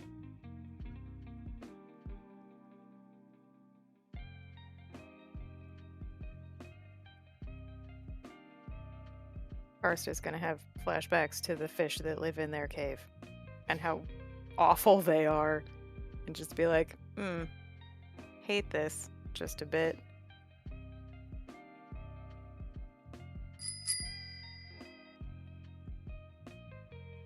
Just once, I want to make a creature that we don't automatically hate. Wait, no, we did. The Nagas. My bad.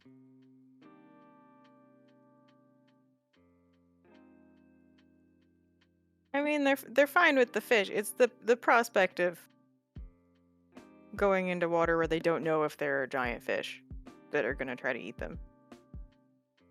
That's fair. The fish are fine. The fish are neutral. It's just trying to eat. I do though, like while we're walking in this direction, Karst is gonna turn to the rest of the party and be like, did something happen like a year ago that might have made these things? Because I am also new, so I don't know.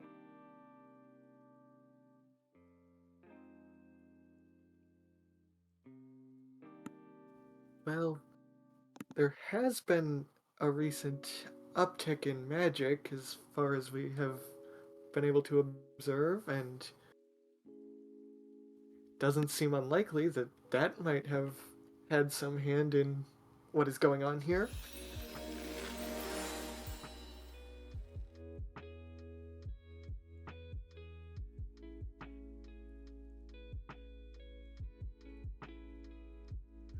Wendell, in your explorations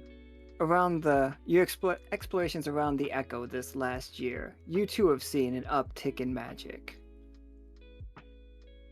which is obviously why you're studying, helping the Lockstitch.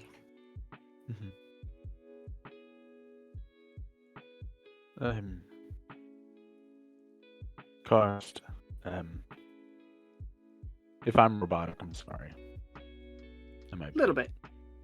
Okay. You're close. You're good enough, though. We can hear you. Okay.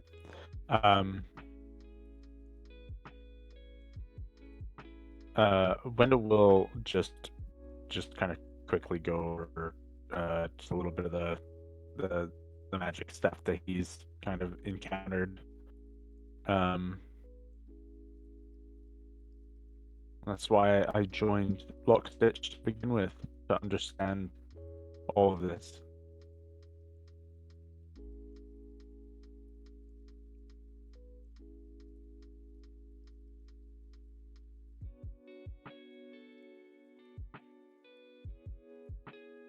But we've got to jump in this water.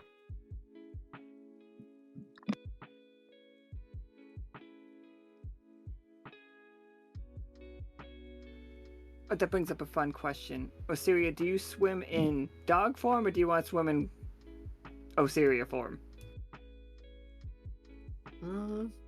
Wet fur, think- though. Salty wet fur. Yeah, I think she's gonna shift back for this one. Like, Ugh.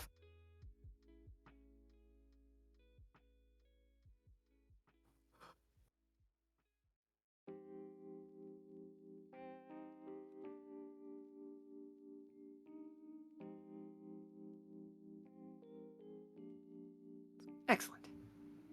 My God, it's so cool. That's so cool.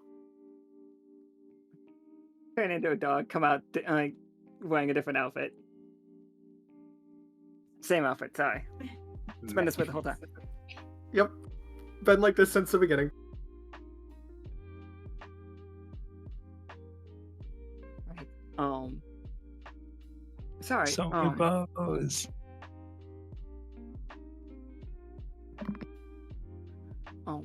But down here, there's a resonance going on that is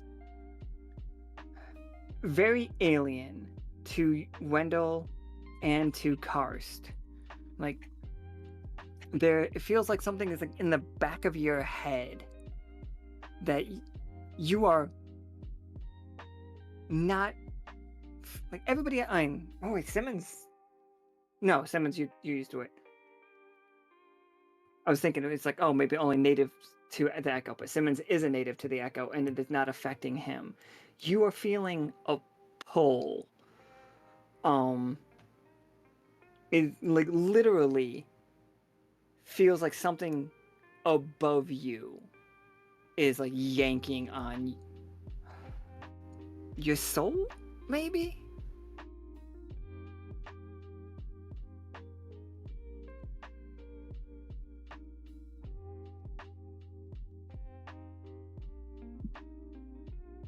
Above, not below. Above.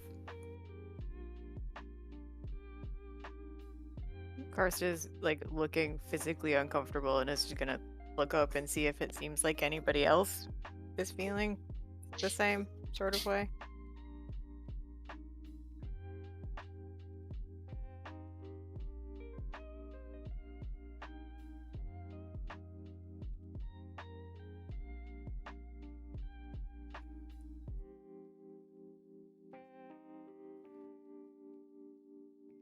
Yeah, I Wendell just it seems to be like sitting there just fine. But Osiria and Simmons are just like staring at the water, figuring out how to dive, I think. Yeah, that's kind of how I'm imagining it.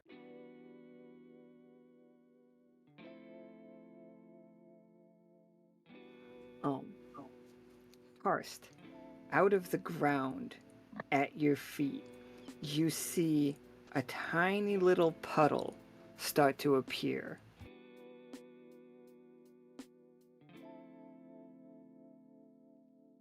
Gonna move swiftly away from that. If I can. Oh, absolutely you can. This is what it looks like. Oh, down here.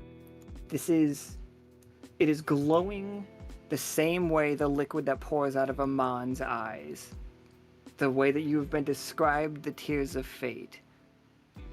This is some of it pooling up from below.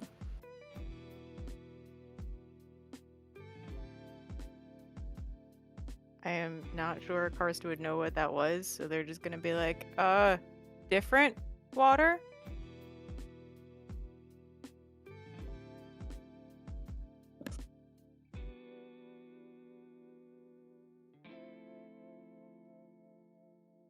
And anybody know? We would have About had the different reports water? on the. Oh yeah, you guys would have reports on it. You would be able to know, for sure.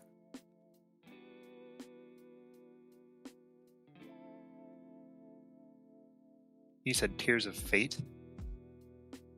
Tears of fate, that is what the Order calls them.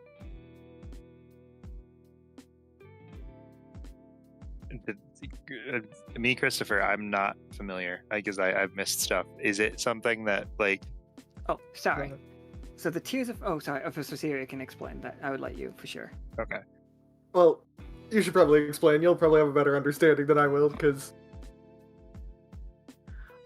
So there's a thing called the Oasis that used to move for the last 1,000 years, the way the Nefraka and the Order have kept themselves safe and in power, was the fact that they were always able to find this oasis that moved around the Sanguine Sands. They were always able to find it, bottle it up, and they used that They have not explained how. They're very cagey about the how they use it, but they use it to be able to see the future. Nyx's ability is they can always see the worst possible future. And so they go out of their way to not do whatever leads to that future, or to stop people from doing that future. Amon can read tarot cards with with accuracy, even if he doesn't know what it fully means. The readings are mostly accurate. And there's another fortune teller out there named Shy. She can find anything that's lost and finds exactly what you're looking for. And for her, it always works. Never failed a single time. She's the best. She's got posters. It's crazy. Now, that's how it's worked for the last 1,000 years. And suddenly, in the last year or so's time, they have not been able to find it at all. But they know it's still out there because they have had reports of people finding it, drinking it, and getting turned into what we call the sleepless sands, which are mindless golems that try to recreate nightmares. They take on the shape of the person's nightmares, and they can become like a conglomerate of many people's nightmares. So don't taste the different water. Oh Good yeah, to know. that is in your notes number 1 right there, Simmons. Don't drink the tears of fate. It actually says it multiple times. It's bolded. It's underlined. It Like might in have the so much extra sideways and stuff the that things you. too. Yeah, it's just like there's a post-it note on your face. The big red like Team Lick? No.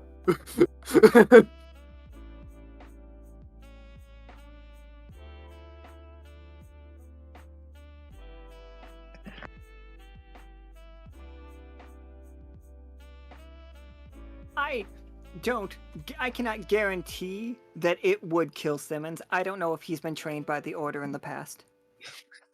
I don't think so. I don't think that no, Simmons definitely is. He's like, oh, that's the stuff that I'm not supposed to eat. Okay, all right. But why is it what did it wait, is it related to the flowers? Are the flowers? Well, my concern is this actually the Tears of Fate, or is it another trick of the cave? I mean, we could collect it and find out later, right?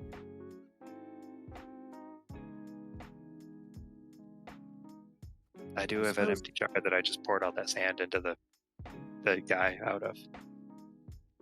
Interior. Or is this like the blood sand that we're not supposed to move?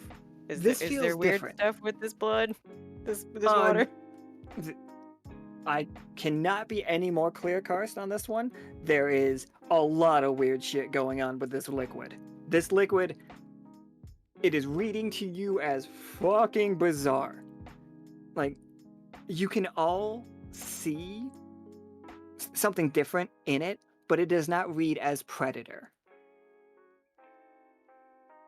My notes say don't drink it, but they don't say don't take it. So definitely grabbing a jar of upside down water, I guess. You said it's flowing up? It is flowing up out of this at the same time you're all feeling this pull, like you see it coming out of the sand. There's not a ton of it, and it does look like it's like water scurrying its way through the dirt. It feels like it's being pulled.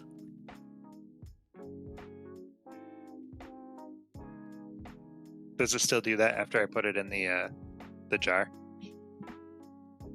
Like, is it at the top of the jar instead of like sitting at the bottom like it normally would? Yes, absolutely, it does that. Like, That's not weird. enough that it would, like, if you let it go, it's gonna fall. Like, Okay, it's not like it's not levitating. enough of a pull. Yeah, it's not levitating, but it does fall slower. significantly slower. If you were to drop it like that, if you were to do the experiment as like a silly naive thing, it's not going to break your glass bottle, but it would, it'd be a I would real definitely cute just jump scene up of in the the air. anime version of it, I'm definitely just gonna like jump up and see if I fall slower. negligibly, So I like can't really tell. absolutely like 0.001 of a second slower, but yes. Rennick would be able to tell, but Simmons has no idea. Yeah, if we had calipers and like measuring devices, we could definitely figure that out. Okay.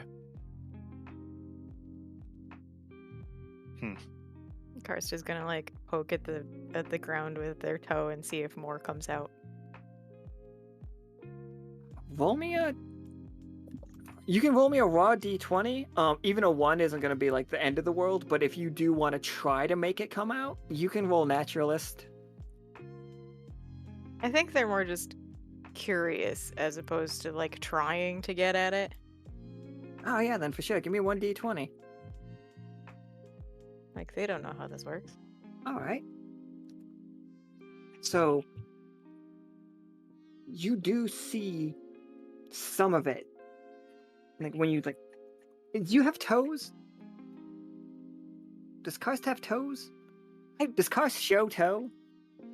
I was gonna say they have toes until you said show toe. I heard Chris laugh in the background of your mic. I mean, we have genuinely tried to figure out if Karst has toes, like conversing in the car, just like stupid shit. Yeah, they probably got toes. They probably got toes out. They don't know how to be ashamed of them. They don't know you're supposed to be ashamed of your toes. Yeah. It's like as you pull back across it, you do see more of it, but then you see one of those snake-like vines suck the rest of it into itself. The second they see that snake, they're gonna jump back.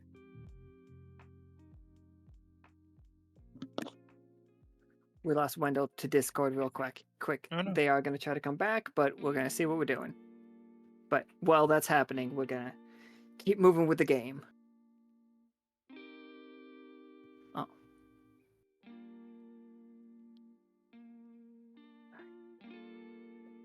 So yeah, Karst, there's something down here. The predator, the thing that we are scared of, is drinking this liquid. I hate Suddenly. that. He knows we're coming and can see the future. That Simmons, you're so close. How else would it know what to smell like? Good point. What the flowers should smell like?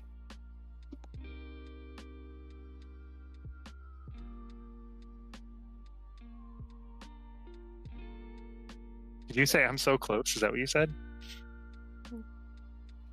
No, between the two of you got that right there. Like, Okay. how does it know what you want things to smell like? How does it know what?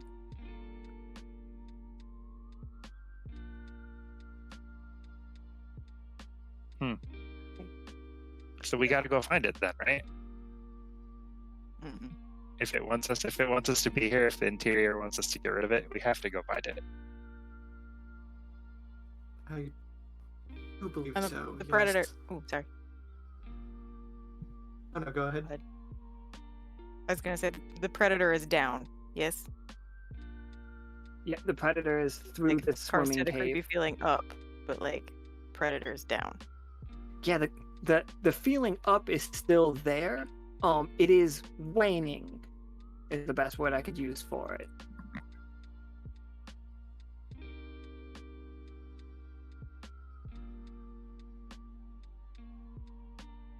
But when you were feeling that, whatever that presence was pulling the liquid out of the soil. Unlike the oasis that you've been explained to, which they said is like the size of a lake. It is suddenly a lake that shows up in the desert. But so that puddle was hardly an oasis.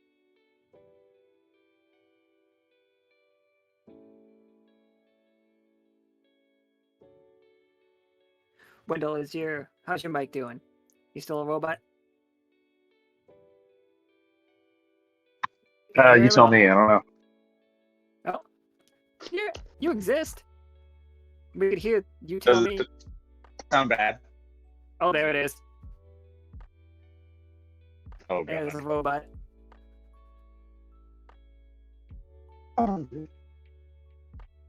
Oh, everybody's bad. Because I thought I heard Osiria sounding. Yeah, you do sound a little robot-y. Yeah, I mean, you've got you some sound a too. little junky to me. Oh no, you sound junky. Oh no, I am that. Oh, that's fine. Oh no, my Discord is saying I am in the red. Damn it, Discord! We love you.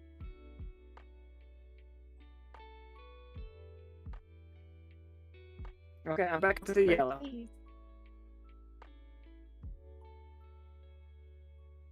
You're gonna do a scary thing and pop out and come back. I too will pop out and come back.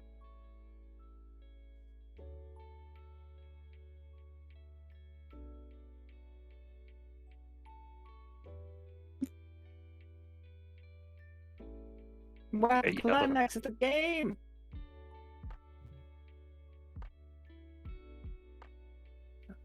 Nika's got about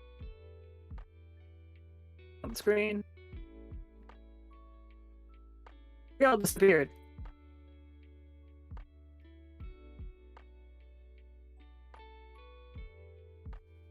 Huh. Well, do I sound any better? Nika says I'm sounding a little bit better. You sound better to Okay. me. Yeah. Quick, Same. let's sprint to the ending, guys. All right. Speedrun, let's go. Now we gotta move a different. All right.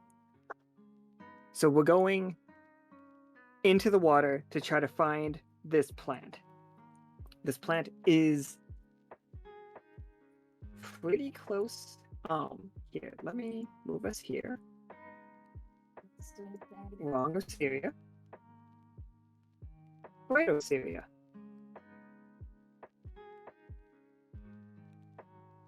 When fighting on the lead. Oh, it's so bad we can't actually even. I can't hear anything.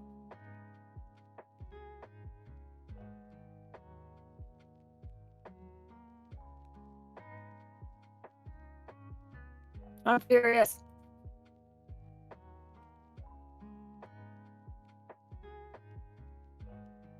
I don't know when we can finish this game at all.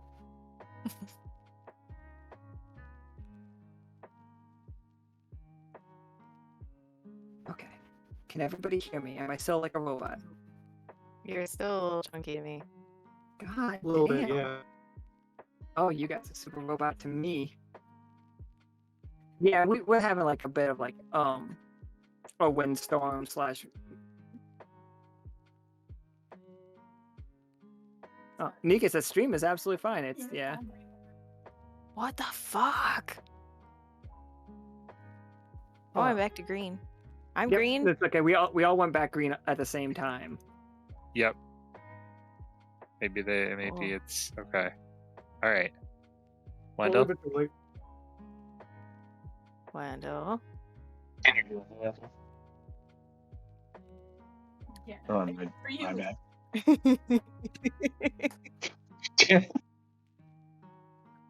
Let's try to do this part though.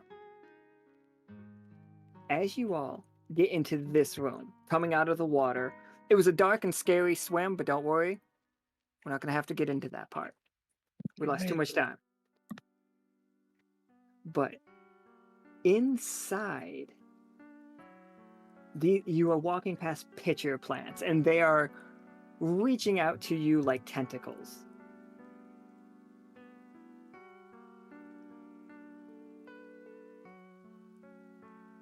Let me focus everybody here. Inside those pitcher plants, though, it's just in one of them, there is just a cask of, like, it turns just right to show you a very rare vintage of Joaquin wine. It's a red. It's a delightful red. And another one is a crystal that looks so beautiful and it is radiating a power that promises you the ability to control the sands above. In another one, there's, for the lack of anything better for it, it looks like just a little bag of fried bugs, but they look like curly fries. And they smell delicious. Simmons. And I don't know, everybody else might eat deep fried bugs, I don't know. I've tried to get as many people to eat them as possible, I'm sure. Well, these are the best.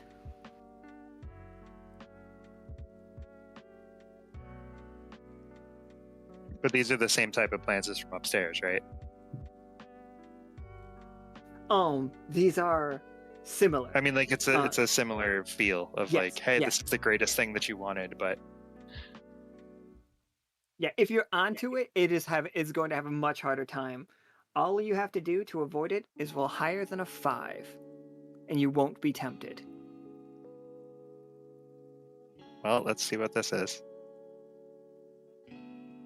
Oh, Oh, Simmons. for fuck's sake. Wow. Could have used any of your tags. Could have Oh, just no. could have done anything you wanted. Can Karst just like bodily pick this small man up and just not let him move? Karst, this Lord. is gonna take the overprotective. You're gonna have to roll 2 and take the lower. That's fine.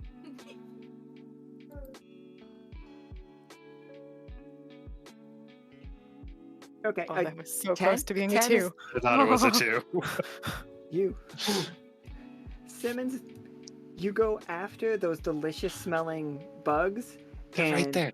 It reaches out and grabs your arm and tries to yank you in. At the same time, Karst is able to grab you. You are now in a tug of war with this creature that is trying to eat Simmons. It's trying to deliver them directly to my mouth. It's a plant that's trying to eat you, for fuck's sake! Wow, Karst learned to swear real quick. They pick up some things real quick. The things you pick There's up just- around the crew. There was just one bat in the cave where they came from that just absolute real potty garbage mouth? Yeah. All right. So Wendel and Osiria, you see Karst playing tug of war with this thing stuck in the wall. That is enough to distract you from the temptations that they are trying to like get you with. How can you help Simmons down though? How can you help Karst get Simmons back?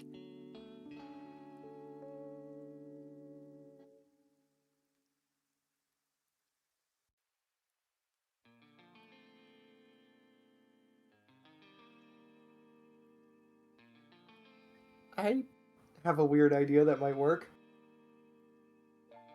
Yeah, go for it.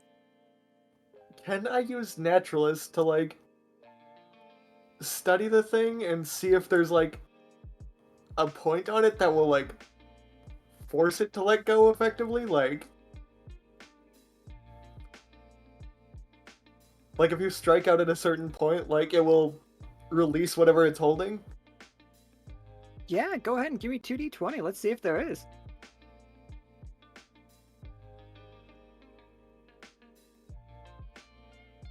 Oh. You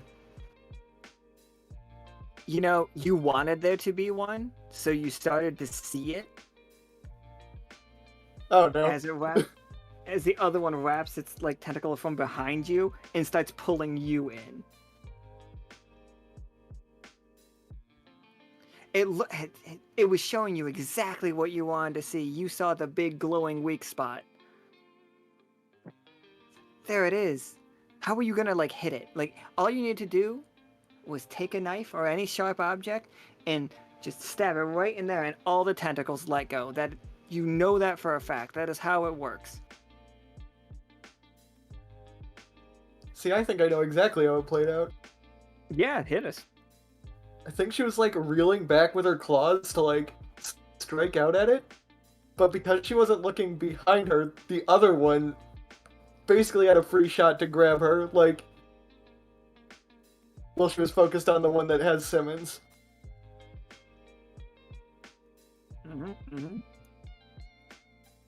All right. Wendel, even if it's robot Wendel, you see two of your crewmates. You got two of your crewmates caught in these plants. Karst is not caught in the plant, but they are currently doing everything they can to pull Simmons out. Karst, have you also reached out to try to get Osiria at the same time?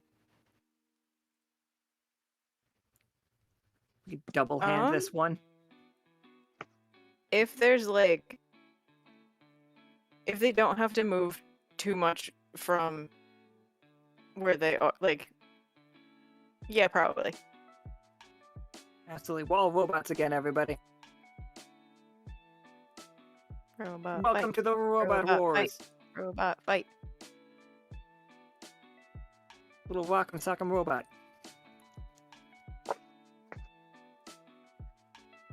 So, Wendell, you see Karst, if any of this is coming through, holding on to Yeah, I can- Simmons and Osiria, effectively trying to keep them out of these plants. The plants trying to pull both of them into their mouth. You see the top tentacle as petals quivering as they want to close them around these two. They want a full Venus flytrap them.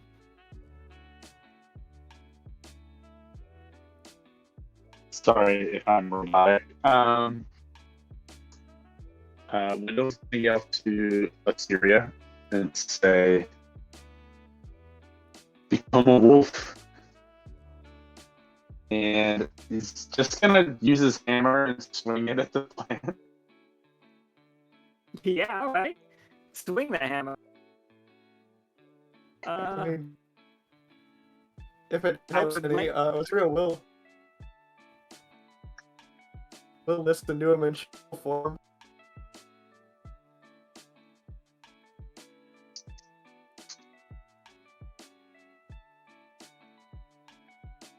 So much token shifting.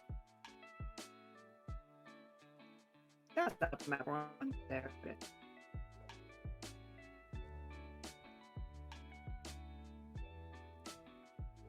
Yeah, so it loses its grasp on you a little bit. Wendell, you get in, so you can roll 2d20 as your attack. You could also use attack point to use hashtag blessed. Okay. Can you do me a favor and roll? I sure can. Let me go. Alright, 19. Absolutely. You bring the hammer down on this plant, and as you hit it, and Osiria breaks free, the quivering of the other ones are all connected. As you hit it, the sound echoes through these caves. Like, if there wasn't so much plant life muffling it, this place would be the best acoustics on the echo.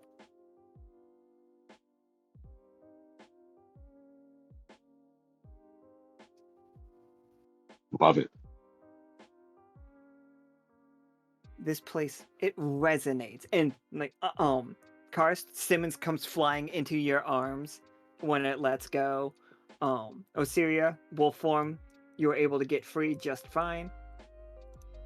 All of these things are they're basically turned off for a second, and you hear it's like, finally, is there somebody else out there? Ooh woo!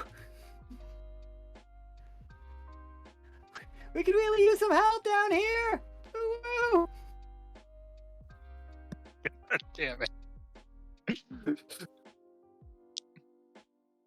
Just as a precaution, Karst is fully like wrapping Simmons in their arms. No, he doesn't get to have hands anymore.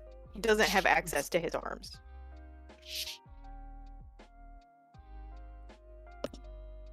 You've lost your arm privileges. Well,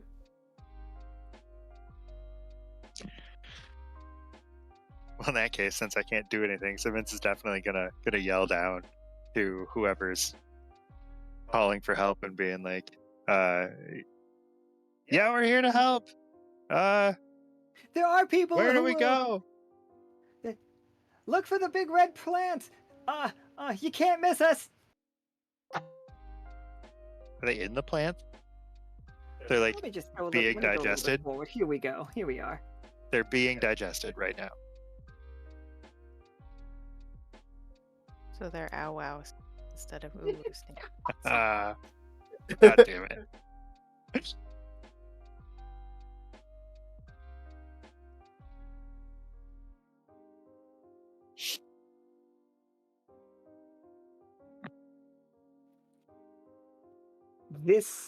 All of this that you're seeing here is the glowing liquid. All of this are the tears of fate. Or at least some of it. Some tears of fate mixed with water. That is pooling from underground.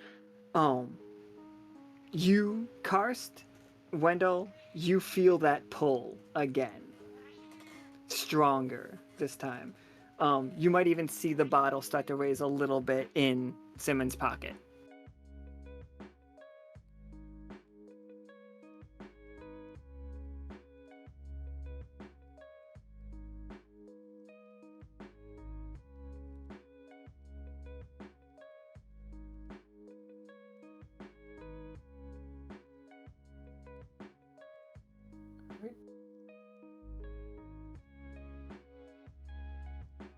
This plant Do looked we like it had a sword in it. It looked great, ooh-hoo, but now it's eating me.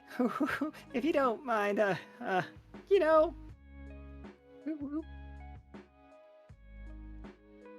I just wanted to make you talk like this forever.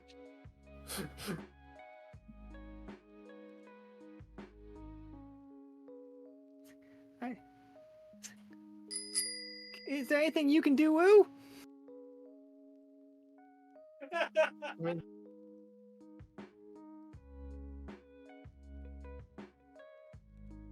Oh Osiria will god. try and put one of these people loose if nobody else wants to do anything first. I mean, I don't think Karst can reach. They are gonna set Simmons down, but like not far away. Easily grabbable if he seems like he's gonna be tempted by another one of these plants.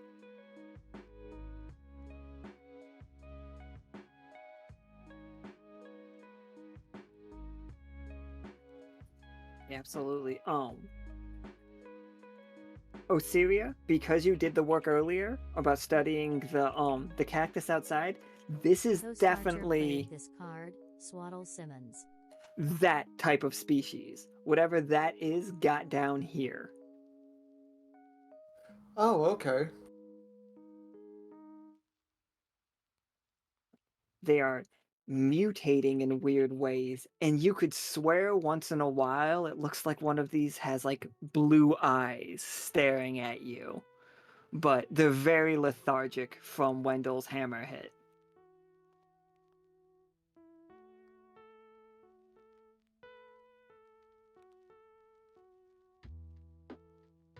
If you guys want to hear another terrible pun, Nika said that Wendell really rang their bell. Yep. Ah. I approve. The Who's band again?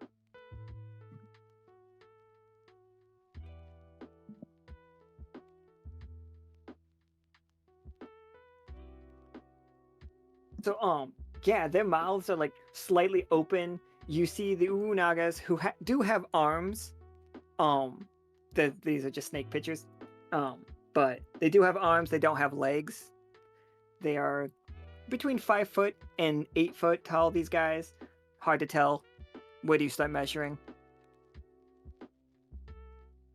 But they are beat the hell up, and they are currently in the process of being digested. But they do want, like, you see wrapped around them are vines, and stuck through their arms are the thorns, very similar to the cactuses. So their blood is being slowly, like a reverse IV, everybody, like giving blood at a blood bank is how I'm going to describe this. Let me put them in these guys' mouths because it is the easier ones for us to all see. And you can see the petals getting engorged as they are pulling the blood out.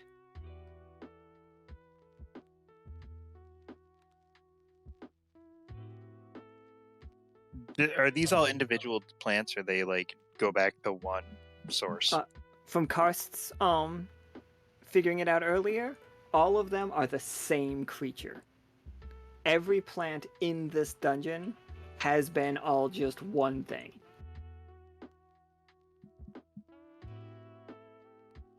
So if we attack this one that's next to us, then it would still hurt those ones that are eating. Yes, absolutely. Then we should all just like unload on this then, right? So it's, Okay, but like Karst doesn't have a weapon, and if they're covered in spines, Simmons like I'm will also just not shoot it. convinced Karst has blood. So like I don't know what they get, but Simmons is gonna try to shoot this again, and hopefully, if he gets launched, then you guys will catch him.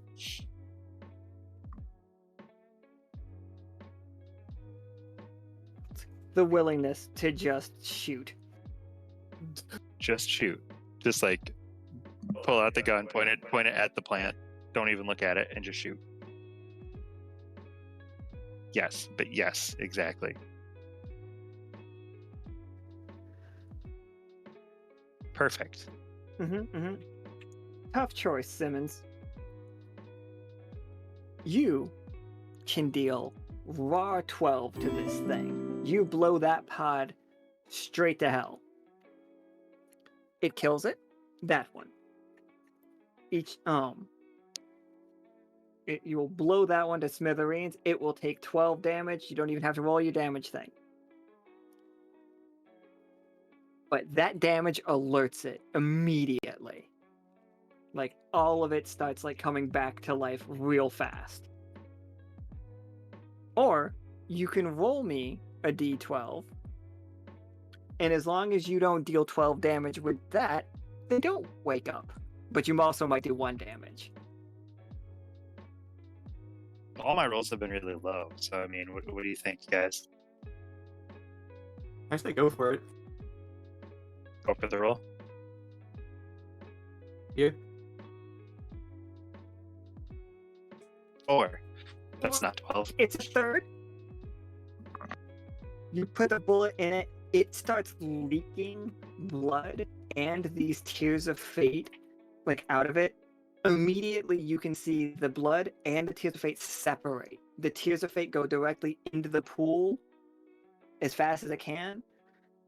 And at that point, you realize that this little waterfall, this is a tiny stream. It is not a huge river. It is more of a small little creek. It is going up. This waterfall is going up.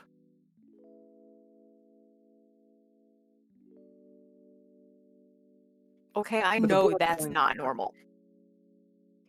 Yes, I've you seen can know water. that is not. That's not normal.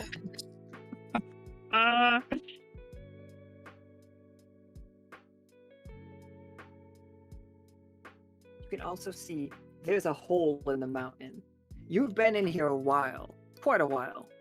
It's quite a bit. Most of it was traveling with interior as you were making your way through here. But you can see the night sky above you outside of this cavern. You are deep, but you can still make out the night sky.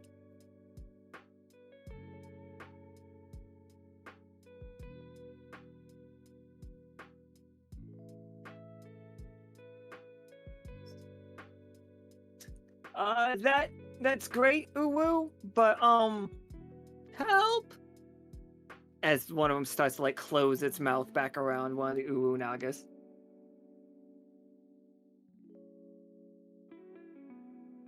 Uwu? Yeah, I think Osiria is just gonna go and try to attack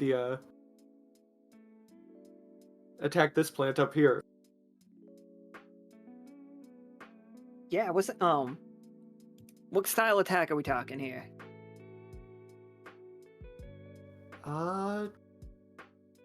Does Osiria ever like pull out her greatsword while she's in wolf form?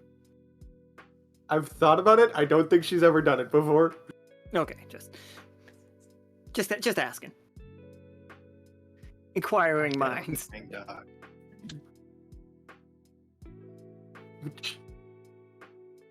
Which I mean, that could be kind of fun in this case.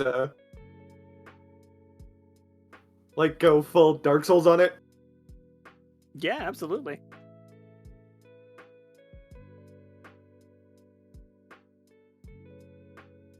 That would be monstrous for sure. You could also use the tags from the greatsword. Okay, so monstrous and elementalist. It seems like.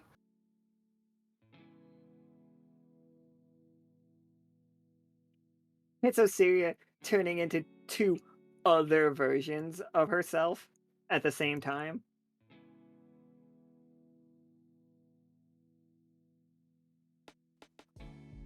Cause oh no. Oh, okay. Okay. You Oh.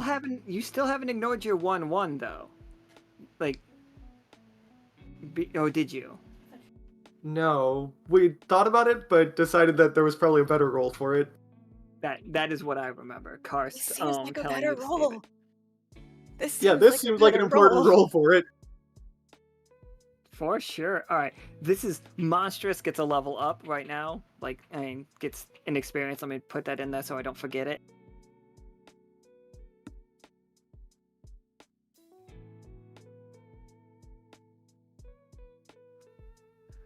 So yeah.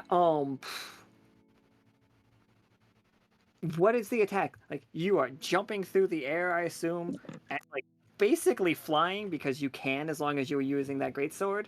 This is Osiria's other form, by the way, when she is not a wolf, but she is using the wind elemental.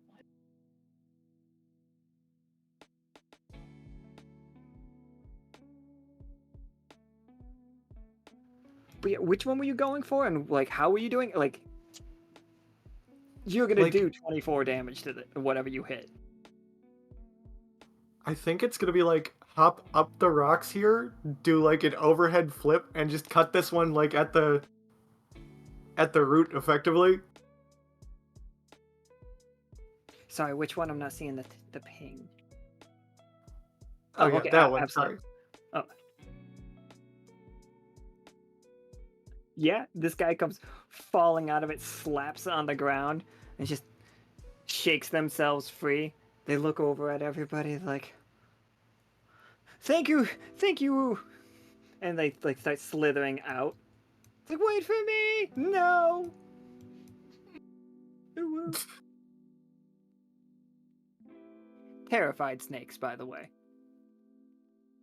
But so far, we have done 28 damage to this insanely powerful creature. They are awake now, but everybody does still get one action before I start swinging with them. There are 3 of these massive heads. We know they have at least 20 HP. They are all connected. Damage done to one of them works to the pool of damage, but if you do 20 or more damage, you get to take the head off of one of them.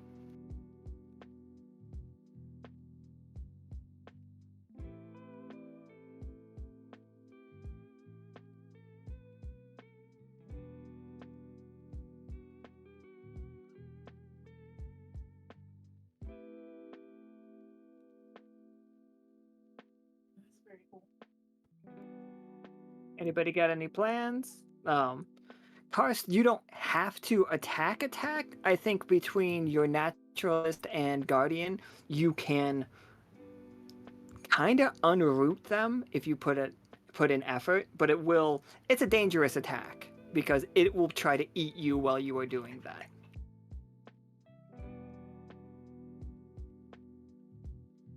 I do think Karst would be like trying to see if there's like if they can find like a tap root or like one main body of the plant from which all of this is sprouting.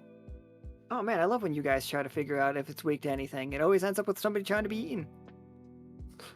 It has That's gone cool. so well so far. This time, this is where we got it. Yeah, this is the Alright. one.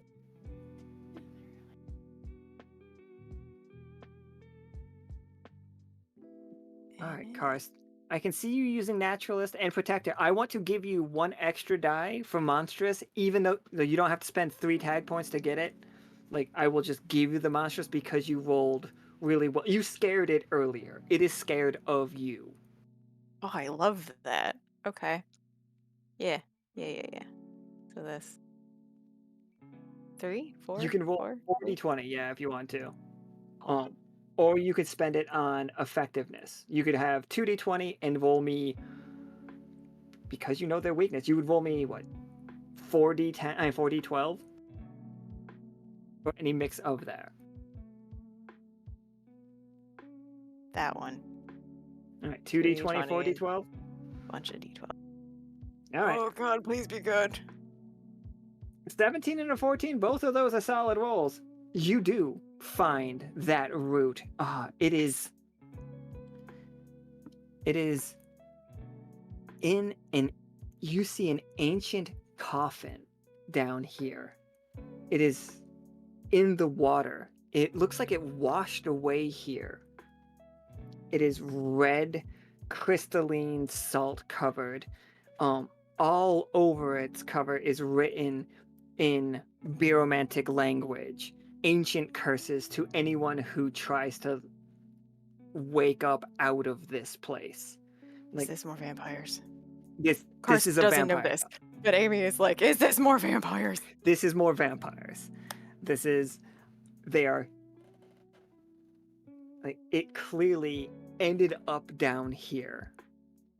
It looks like it might have, and this is gonna feel wild, Karst, because you're not like, once you point it out, everybody can see it. It looks like it got hit with a cannonball at some point.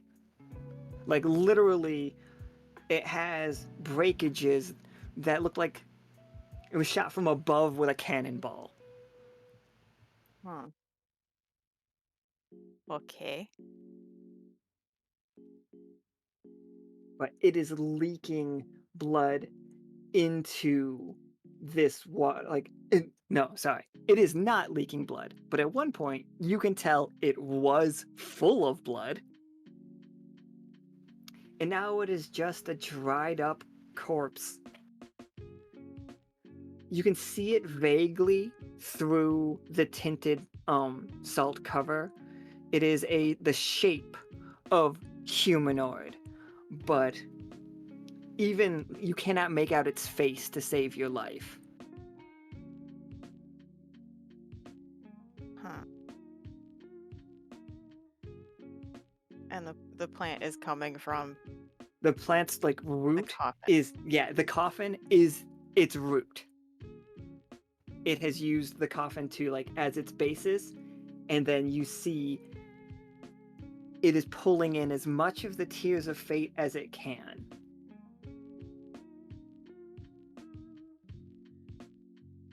But also, roll me 2d12. Oh, I know, 4d12. Sorry.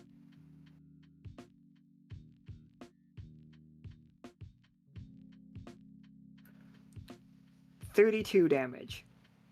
Yep.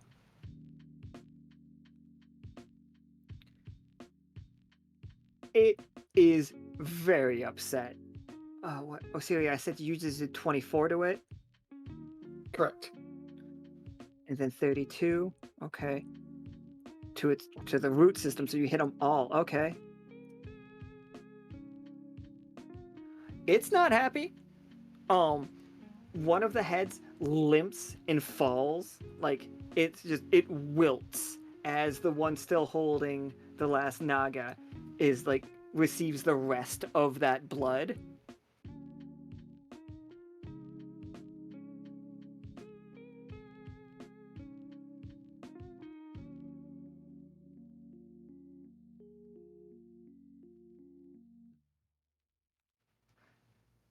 So,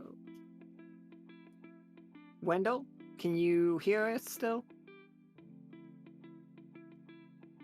Yes. Excellent, we can hear you. So, you see one of the flowers is holding a Naga. You also see that Karst has uncovered this ancient coffin. And you've been a lot of places, and you've seen a lot of things. That coffin is meaningless to you, and that sparks interest. The fact that you do not recognize the language written on it, or whatever culture that coffin is from.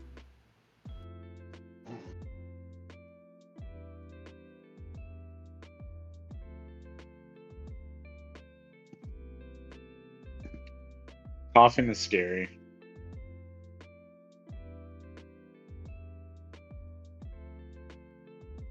I would like to use is it because it's deep in the water, right? The coffin is under the water, yes. So that means that all of the roots are in the water as well. Yeah. Actually, I think Karst might have been able to unveil it completely, like basically pull it out and like slap it on the shore. Like the roots are all connected to it. But yeah, we can get it out of there. As long as Karst is cool with like pulling it up and out. Oh, heck yeah.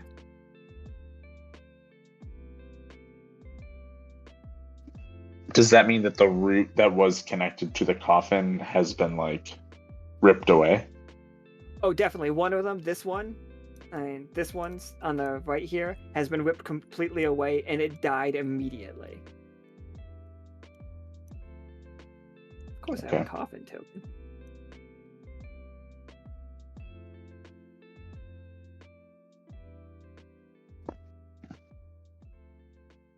I don't know if this will work, but I wanted to.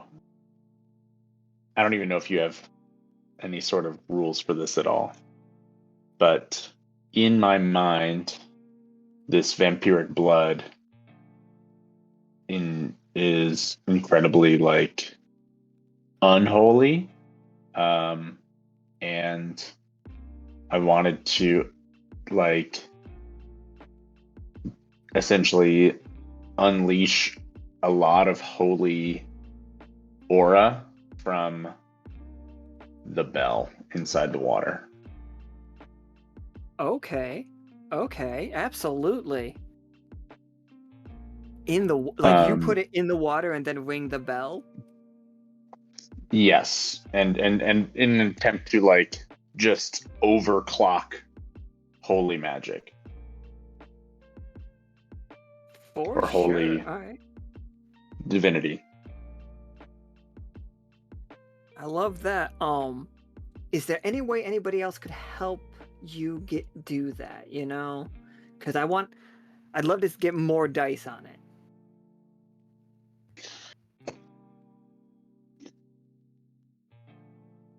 Unless you just want to roll the.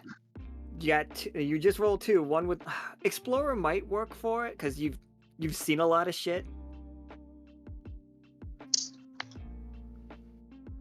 Yeah, I could see. Using your flaw if you wanted to, but I don't want to force a flaw on anybody. Yeah.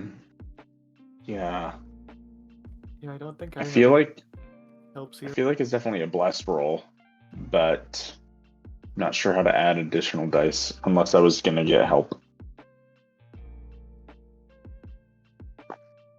Osiria, did you just say you don't think you have anything that could help? I don't think so. Unless there's something I'm not thinking of here.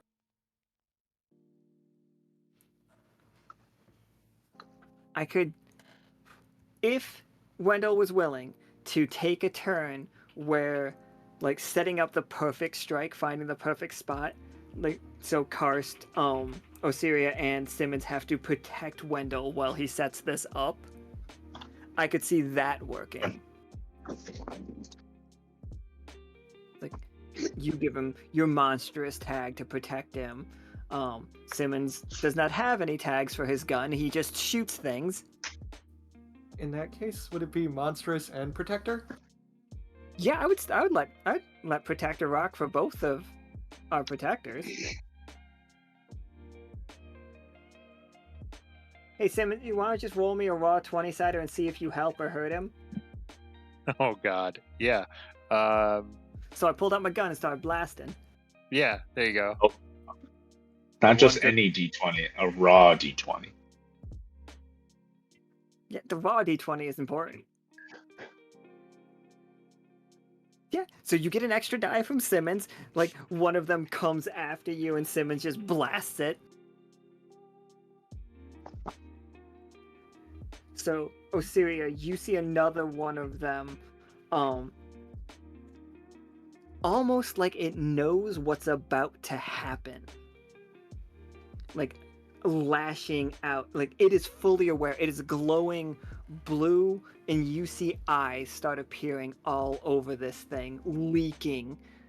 Like massive fangs coming out of one of his mouth, and it's just charging at Wendell. What does your protecting him look like? I think. Again, she's going to like use her fangs to catch it by the roots and like pull it back so it physically cannot reach him. All right, a lot of tug of war going on today. Absolutely. Karst, as you are striking at this coffin, you see Wendell, and you feel the magic that he is calling forth, like the serenity feeling, the fact that the antithesis of this whole place is being pooled onto Wendell's bell. Like, you feel that.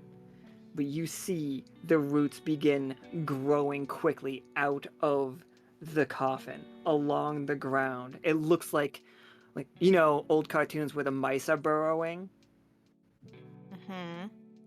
Like, oh, the gopher is burrowing, heading straight towards Wendell. How would you stop that?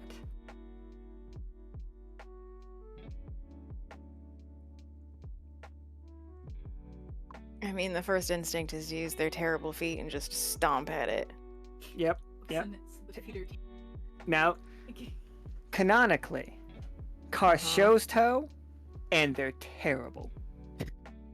I mean, they're monstrous, so it gotta be nasty. God damn it. Not like gross nasty, but like terrible. They're not dirty. Yeah, okay, alright. Well, I mean, they're probably dirty. I'm assuming she's barefoot. Well, yeah, but like not cheesy. Yeah, I'm holding down control because I was it's just like everybody can see the running commentary. That's the whole game, by the way, everybody. Not in a bad way. I love it. I love being in the same room. All right. Wendell, you have 1 die from Simmons, 1 die from Osiria, and 2 die from the monstrous guardian that is Karst's toes. Oh yeah, you doing the monstrous too? Absolutely, both the monstrous guardians. All right. So you have that's 5. That's 5 from them, and you can get 2. On this many scale, dice. we would need 2 1s for a 1 to count.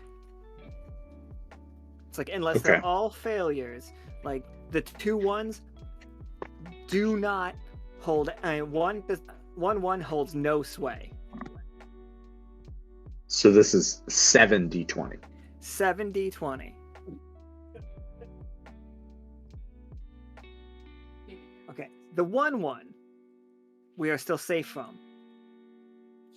As you lower, like, you walk me through what it looks like to do this. This bell has almost looks like it has all these lines around it, and almost looks like kind of like where music notes would be on on the scale of like a music sheet, except there's like symbols. And he's just activating each of them.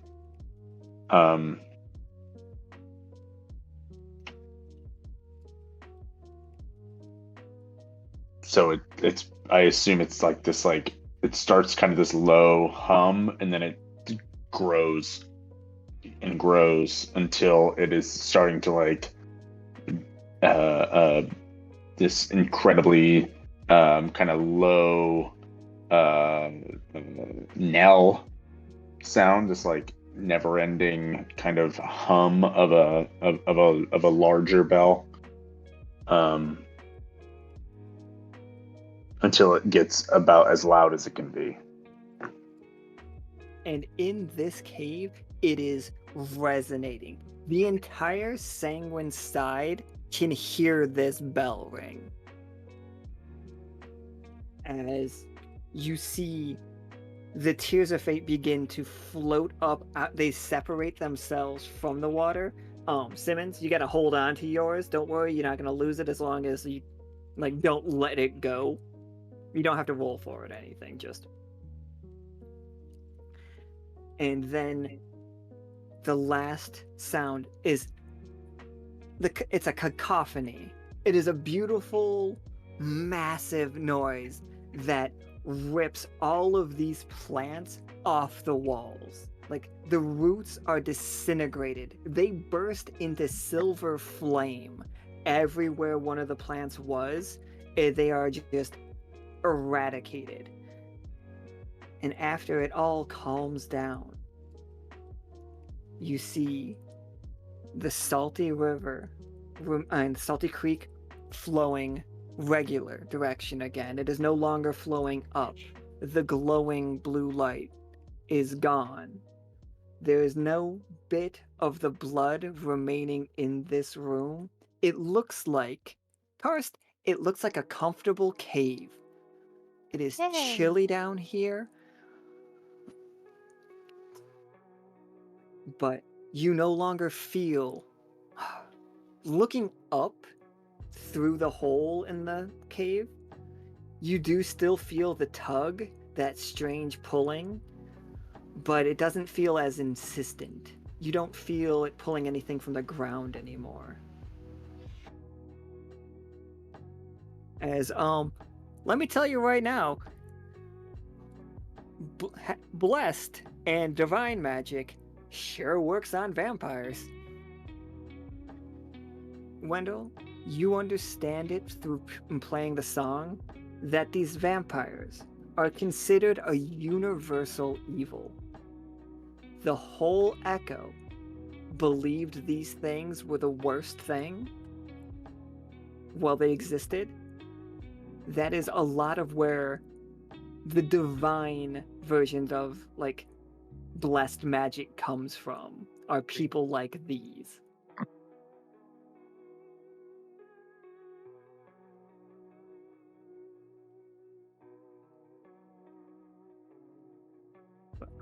I don't have a background that's good. Actually, we're gonna have to do this. Whoop! Don't worry, everybody. We're still technically in the other spy.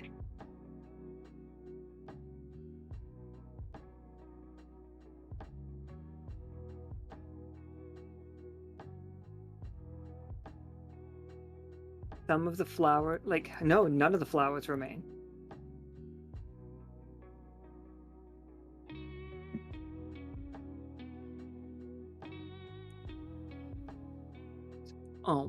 Let me get rid of interior for now. But you guys go back to interior. But studying around this area, the coffin isn't even here anymore. If you're wondering how much damage you did, Wendel, it was 102. Good lord. Doubled the nice. Okay. His accuracy dice were his effectiveness dice.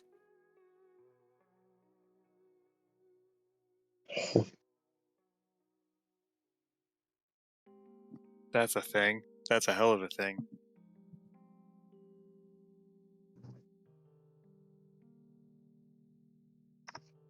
as you are all in this cave now, anything that you say is echoed off the walls. And there's a strangeness to it because every echo has a different pitch. And it sounds like it's trying to create a harmony with itself.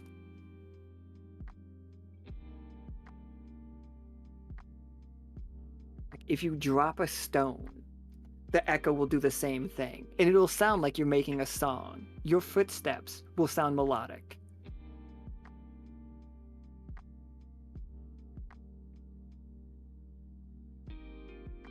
I like this cave now. This is fun. It reminds me of the caves that I've been in the past. Like I've been in the bat cave. Well, not the bat cave, but you know what I mean. The cave of bats, owl. The ones that we went in with the otters in the beginning. The ones on the moon. It's like all these little crystally resonate-y things. This is a good cave. I like this cave.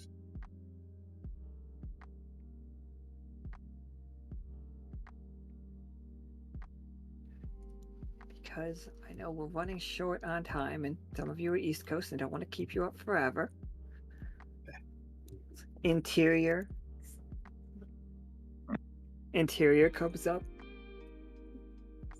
Butt crack, like bandaged up as best as they can. And they're like, finally. I can hear myself think, and the heat isn't so stifling.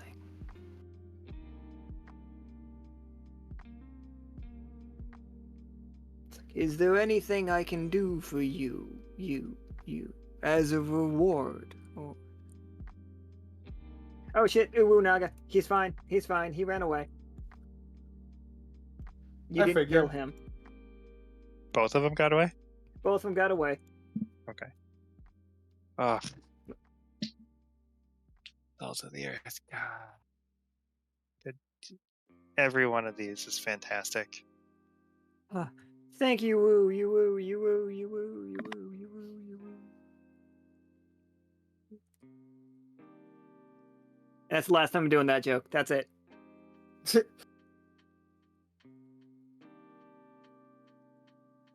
How's Interior looking? Is he looking like he's doing any better? He looks like he limps quite a bit. The crack on his behind did affect his left leg. But you see him walking along, brushing against the cave walls, and the walls are made so well. It seems like it's a natural cave, but clearly somebody has gone into making these acoustics work, and that somebody is Interior. He's done a good job. I try. You all have done me a grand service. If you see more of those plants, do destroy them. I don't think they're good for the echo.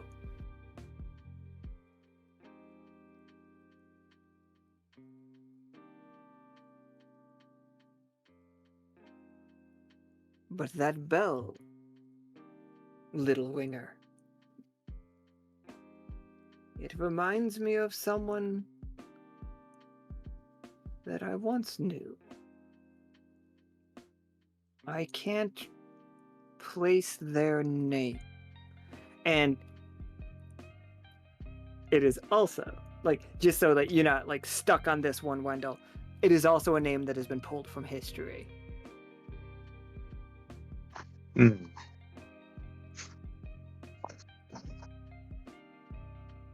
As in nobody can remember? Nobody can remember. You can start to remember. Wendel is the key to remembering that. Or at least other bell ringers.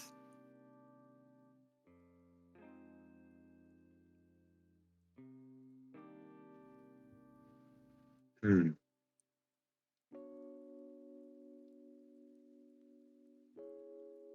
That moon is so bright outside. That's what this is all about. It wasn't because this was supposed to be the sun, but this is the moonlight now. We're going to have to live with it. It's nighttime.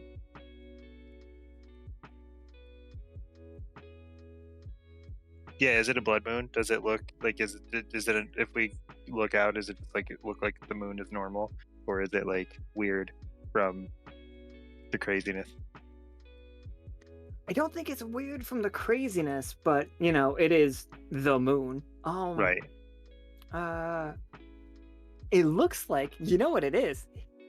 Oh, here, okay, one second.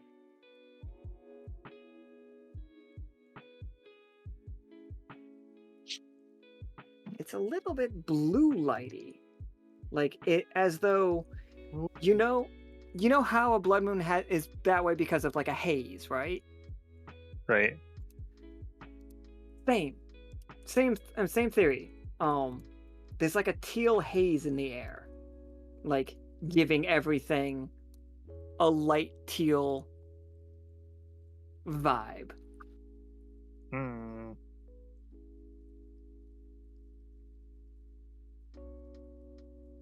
Like the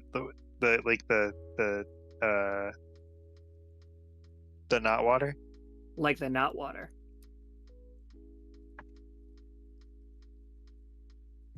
Moonlight and Tears of Fate.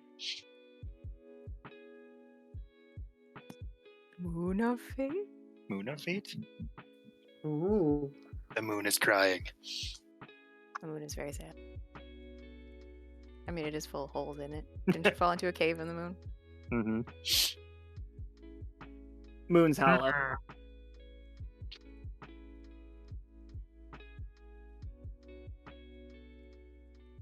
And with that, Interior will set us up all a little tea set. He reaches, you see him brush away some bones. Now that there's no plants, this place is full of bones. There are literally thousands of dead people in this cave.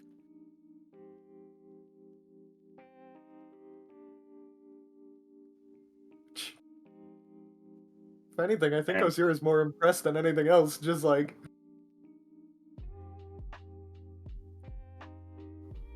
we've seen that happen in Gaia's Garden too. It's not like new to her. Just the numbers are like, wow.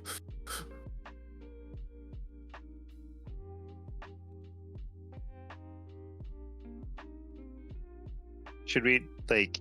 What? Simmons ahead, turns to Wendell and is like, should we like do something? I don't want to assume that you're like you take care of the dead or anything, but with your holiness there, is there anything we should do to like maybe I don't know if these people that died here like make it so that they don't rise again? All right. Karst. Do you think we've done that already? First, like, hears Simmons talking about bones and caves rising again and just, like, looks at their own hands with their, like, 4 metacarpals. It's like, wait, what? Just vaguely confused.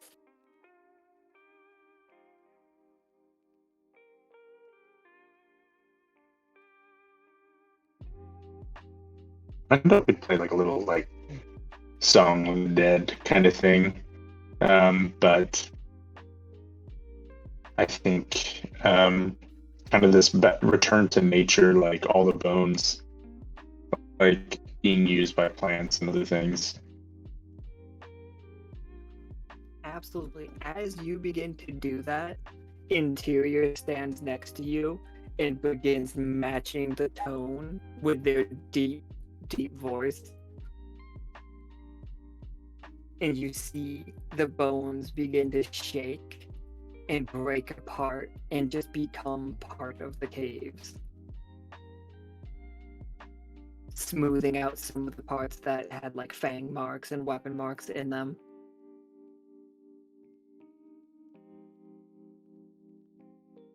We shall add their voices to the hymn.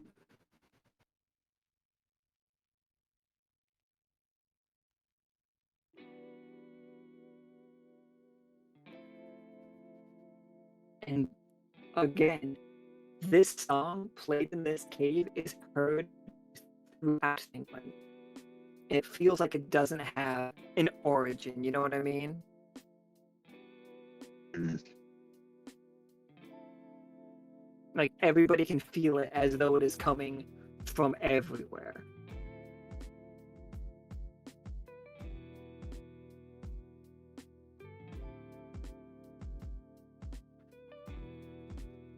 So yeah, again, sorry about the bidiness. We're dipping into the red, so we're just gonna call the game there. I think that feels like it feels like a good end, especially like screen fades as a song is being played, as you're all respecting the many people who came in here for treasure and then fucking ate it. Got eaten, all of them. Got. Yeah. Get good, scrubs. Oh yeah, alright. XP's for everybody. Let's get that done real fast before our internet decides to make us more robots.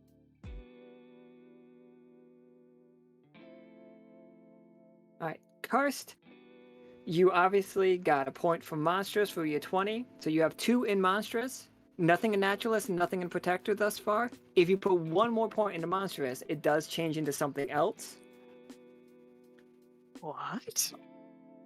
Yeah, Monstrous will evolve into whatever the next stage of that is.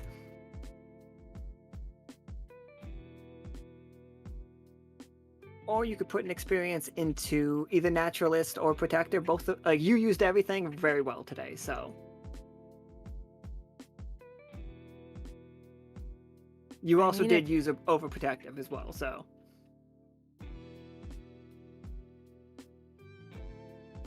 I mean, it feels very smart to put it in like Naturalist or something. But like, what does Monstrous turn into? That is a conversation we'll have to have. Because your Monstrous is going to turn into something different than, say, Osiria's Monstrous. Osiria's Monstrous is going to probably become wolf like me. But that's just a song that I really like. But you want to put it into Monstrous?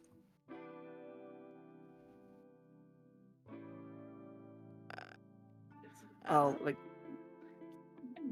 Eldritch, Apocalyptic, Horrific, Behemoth, Diabolical, Abominable, Aberrant. We're going through the thesaurus, everyone.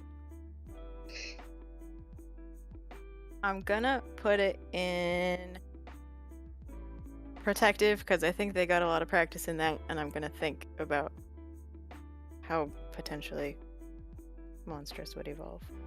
Absolutely. All right, Osiria.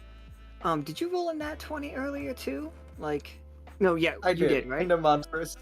Monstrous as well. So you have 2 on Monstrous and 2 on Naturalist as well. I believe I only have 1 on Monstrous right now. Oh. I already had you at +1, but then I gave you another +1 because you're 20. Right, because wait. No, I think only I one of the before was Naturalist. Oh yeah, if you should, for sure. Alright. So do you want to finish off Naturalist then? I think so, yeah.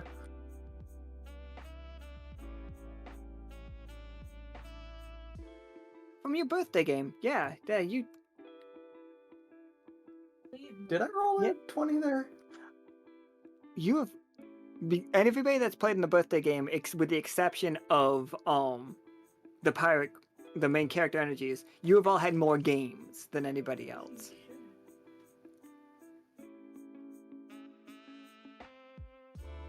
We'll get back to this, don't you worry. Alright. Now we'll get to Simmons. You were charming. You were an explorer. I don't know if you were folksy today. But you were naive. I was not folksy. I guess folksy could be the way that you used the medicine, because it was from a small community thing. It's just like we rubbed dirt in it, and then it did work. That makes sense. But where would you like to put it? You'll go with that. That makes sense. All right, yeah. Oh, folks is gonna like turn into like, what is it? Hedge witch? Hedge doctor? You know, you can heal everything with dirt. All right, Wendell. It's either cartographer or hashtag blessed again. I think it's hashtag blessed. It's got to be hashtag blessed.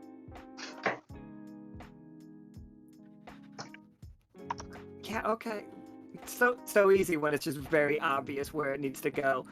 Every time you say hashtag blessed, I fucking lose it. This is great. Hashtag blessed. You guys are Wendell's hashtag fantastic. blessed, everybody.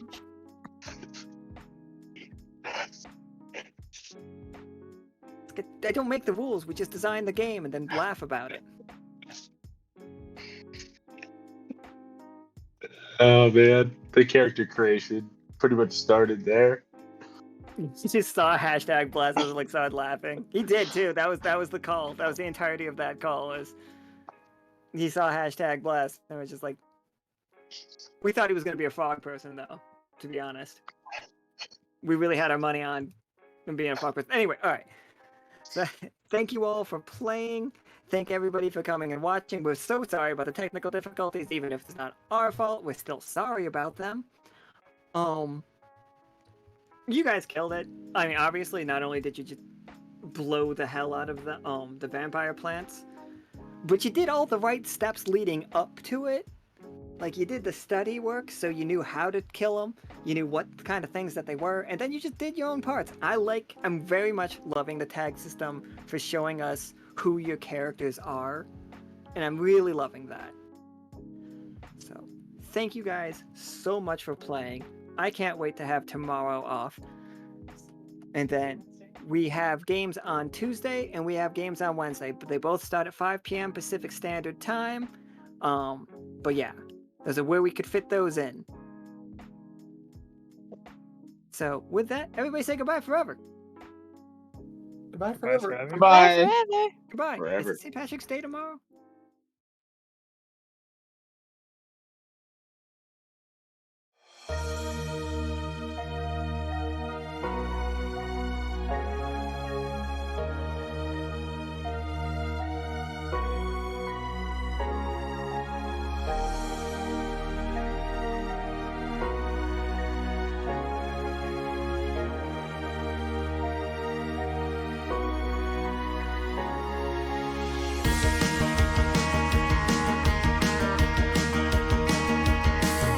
Through tangled paths and mysteries, working side by side, we weave a shot when none to be, sailing day and night.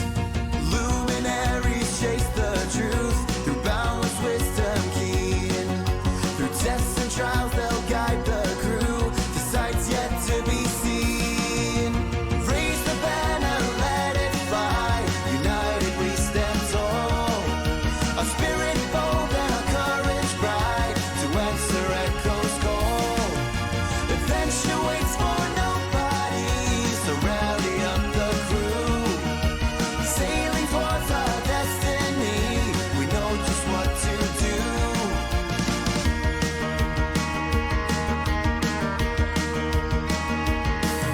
Protecting all through strife and storm, seem guardians defend. Their mission pure, their promise sworn, steadfast till the end.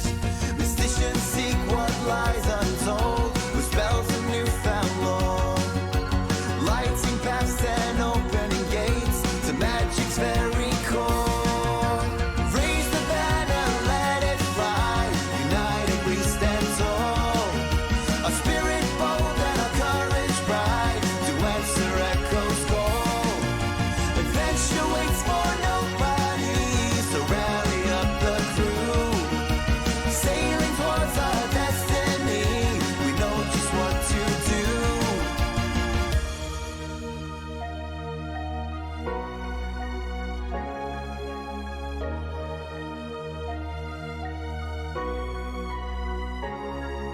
Spirits wake, hearts will grow. Lockstitch's name, the world will know. Spirits wake, hearts will grow. Lockstitch's name, the world will know. Spirits wake, hearts will grow. Lockstitch's name, the world will know. Spirits wake, hearts will grow. Lockstitch's name the world will know.